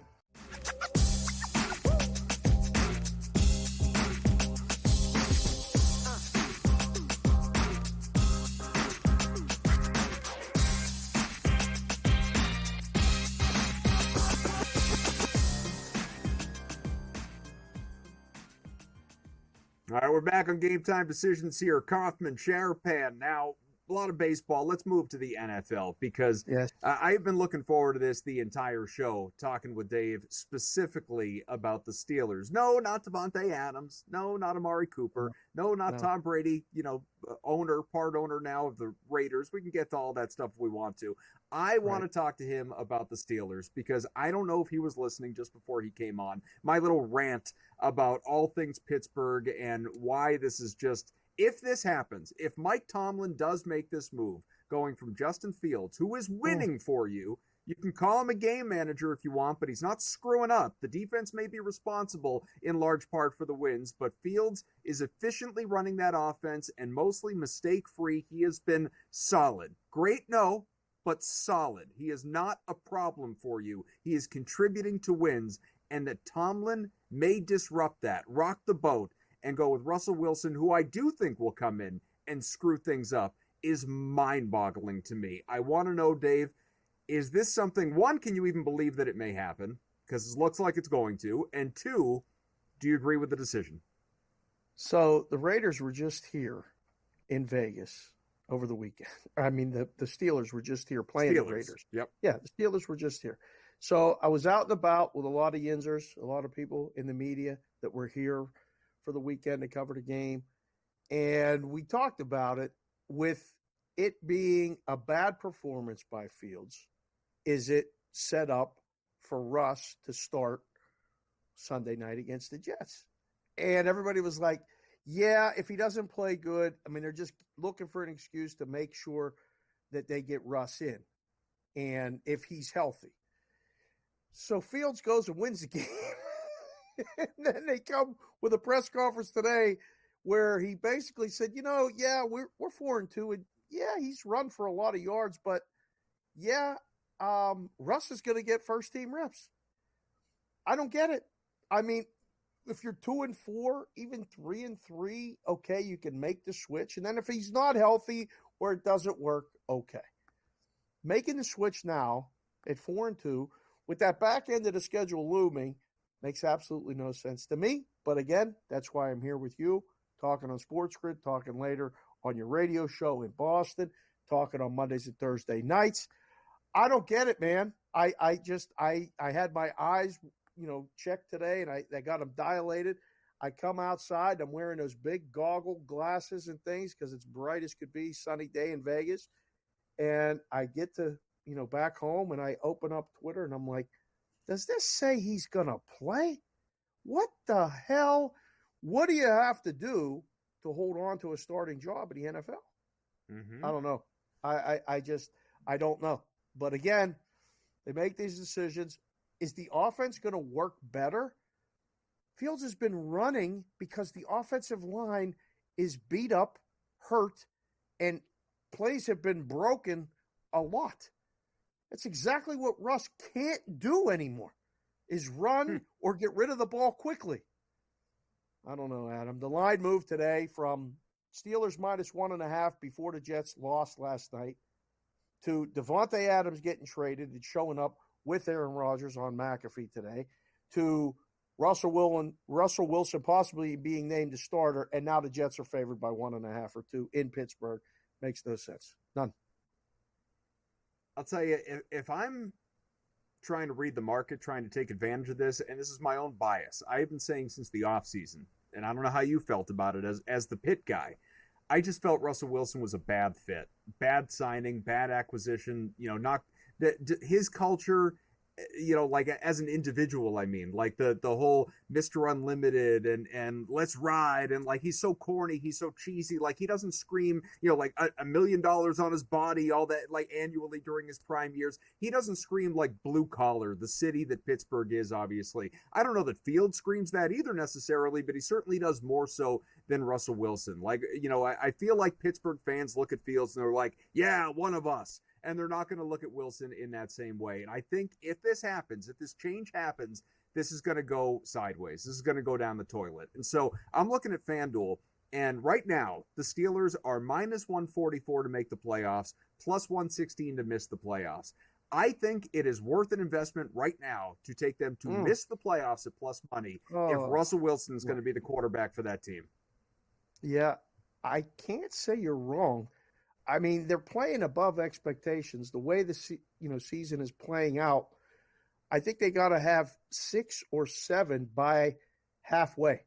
And if they don't, it's probably going to fall 8 and season wins and under the season win number and not making the playoffs. Now, Baltimore is obviously 1 or 2 in the AFC. Cincinnati's not going away. I don't know where the Steelers fit in. I'm not going to worry about Cleveland. I mean, I'm worried about one thing today with Cleveland is the Guardians. Forget about the Browns. They're done. Traded Amari Cooper today. Like, that's it. I don't know. Maybe somebody sees something there, Adam, that we don't. Maybe they know something in the room. When they signed them both, Matt on Bostonian versus the Book was like, what do you need this drama for? I mean, like, what you've created a quarterback controversy. We're in week 7. And they're 4-2, and we just opened up the quarterback controversy again. I think you play Fields until you don't, and then you put Russ in and say, go do your thing. But doing it right now in midstream, it spells trouble more than it does success. No, I agree. If Fields starts to become a turnover machine, and he's costing you opportunities to win, then sure, like, of course you justify that conversation and make a change and all of that. But you do it when things are going well. It seems very un-Tomlin-like to me, quite frankly. Panicky. It feels very panicky to me. And we don't need to But panicky, I don't even know if that's the word, right? Because, like, panicky is when, like, the Patriots going to Drake May felt panicky. All this, we're not going to play him because we want him to, learn behind the scenes, and we don't want to rush him out there behind a bad offensive line. Like, we're going to have him start against the Texans. And that, ferocious pass rush. That was panicky. That was a bad team making a panicky decision. Steelers have proven, I don't know if you want to call them good, but they're not bad. They're above average. They're in a playoff position right now. Weird. More with Sharapin on the NFL after this.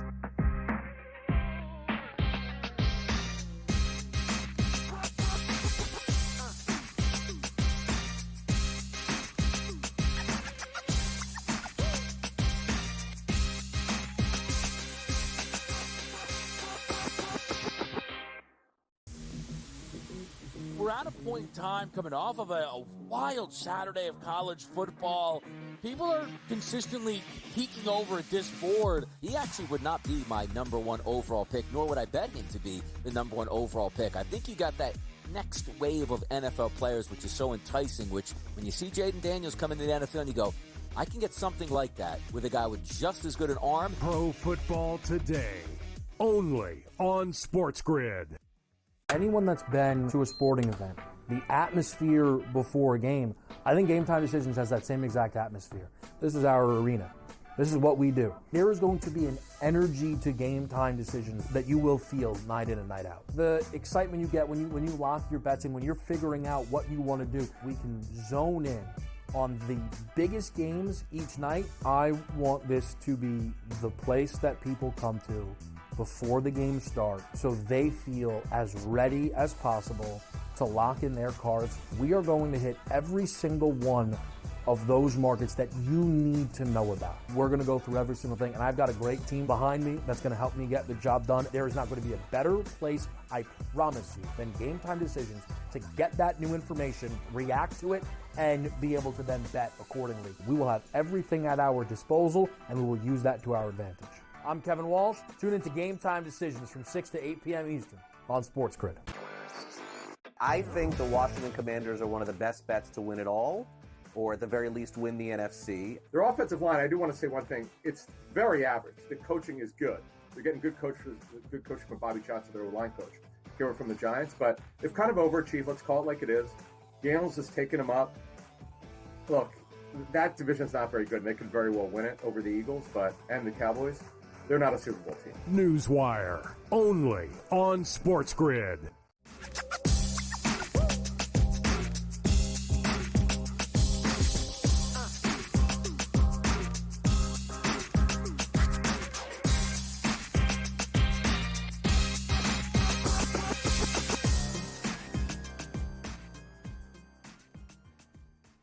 Just a couple more minutes here on Game Time Decisions. We've got Sharapan with us. He's on the way. You're with Scott Wetzel after this, right? For a couple hours here on the grid? That is correct, sir. Yes, he's on his way into the city. He will be in studio, and the Yurfie cashes in the most strange way. This sports betting thing, really, just the way you drew it up, first and third, nobody out, infield pop-up by Judge, and dropped by the shortstop. Run scores, Yankees up 1-0. Is it over? Man, is it done? Those aren't the breaks that you're looking for if you're on the Guardians tonight, let me tell you. But, hey, good on you, New York. Doesn't help the under either when they're getting, easy fluke runs like that. But, yes, if you're on the Europe, like Dave did recommend, with plenty of time for you to place that bet, that's why we say it's smarter to be on SportsGrid. They don't ask how, they ask how many, right? So cash that ticket.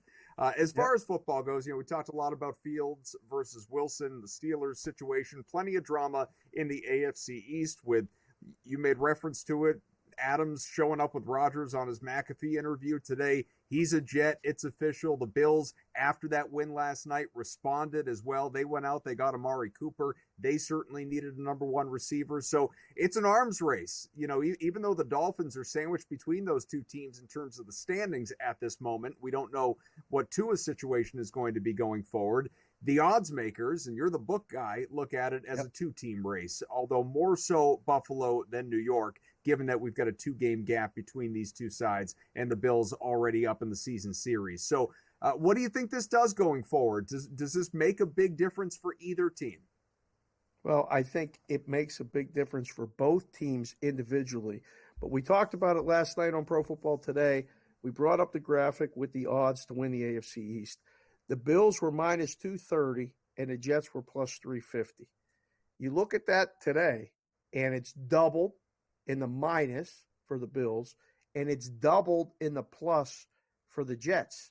And now lurking is the Dolphins. And there's a lot of guys that I know that are out trying to scoop all the money they can on a big price on the Dolphins, still believing that Tua's going to come back and be healthy enough. But I said it last night, I say it again. Until Tua comes back, the Dolphins are a non-factor. And I don't even want to mention your Patriots. There's no need to. There's number of zeros aren't. There's not enough zeros to put on the graphic. All right? I think the Bills win the division. The question becomes, do the Jets make the playoffs? Because the only way for the Jets to get in will be the wild card, in my opinion. I don't think they're going to win the division. Now, Jets fans will think they win a division, but Jets fans are sometimes irrational and sometimes emotional, all of which is happening again because now they got their guy. Everything changes. I heard you talking about it earlier. Lazard, it's been fun. Glad to have you. I'll be lucky to see, 3 targets a game. It's going to change the dynamic of the offense so much. I think it's going to affect props, and it would affect the way we would do the numbers, I think, for the individually for Rodgers and obviously for Devontae. And for Garrett Wilson, who's, his prop line isn't going to be over 5.5 receptions anymore, right? No, I don't think so. It might even affect the Hall numbers. And like you and Vecchio were really all over it last night with the rushing. maybe now we open up the playbook if we're the Jets, right? If we have a bona fide number one guy in the league, let alone on the team, we're obviously going to try to get him the ball. So that might reduce the Breece Hall stuff. Although they still need to be a running team, I think, to be most successful. So maybe this will all make the defense better too. Can it help the kicker?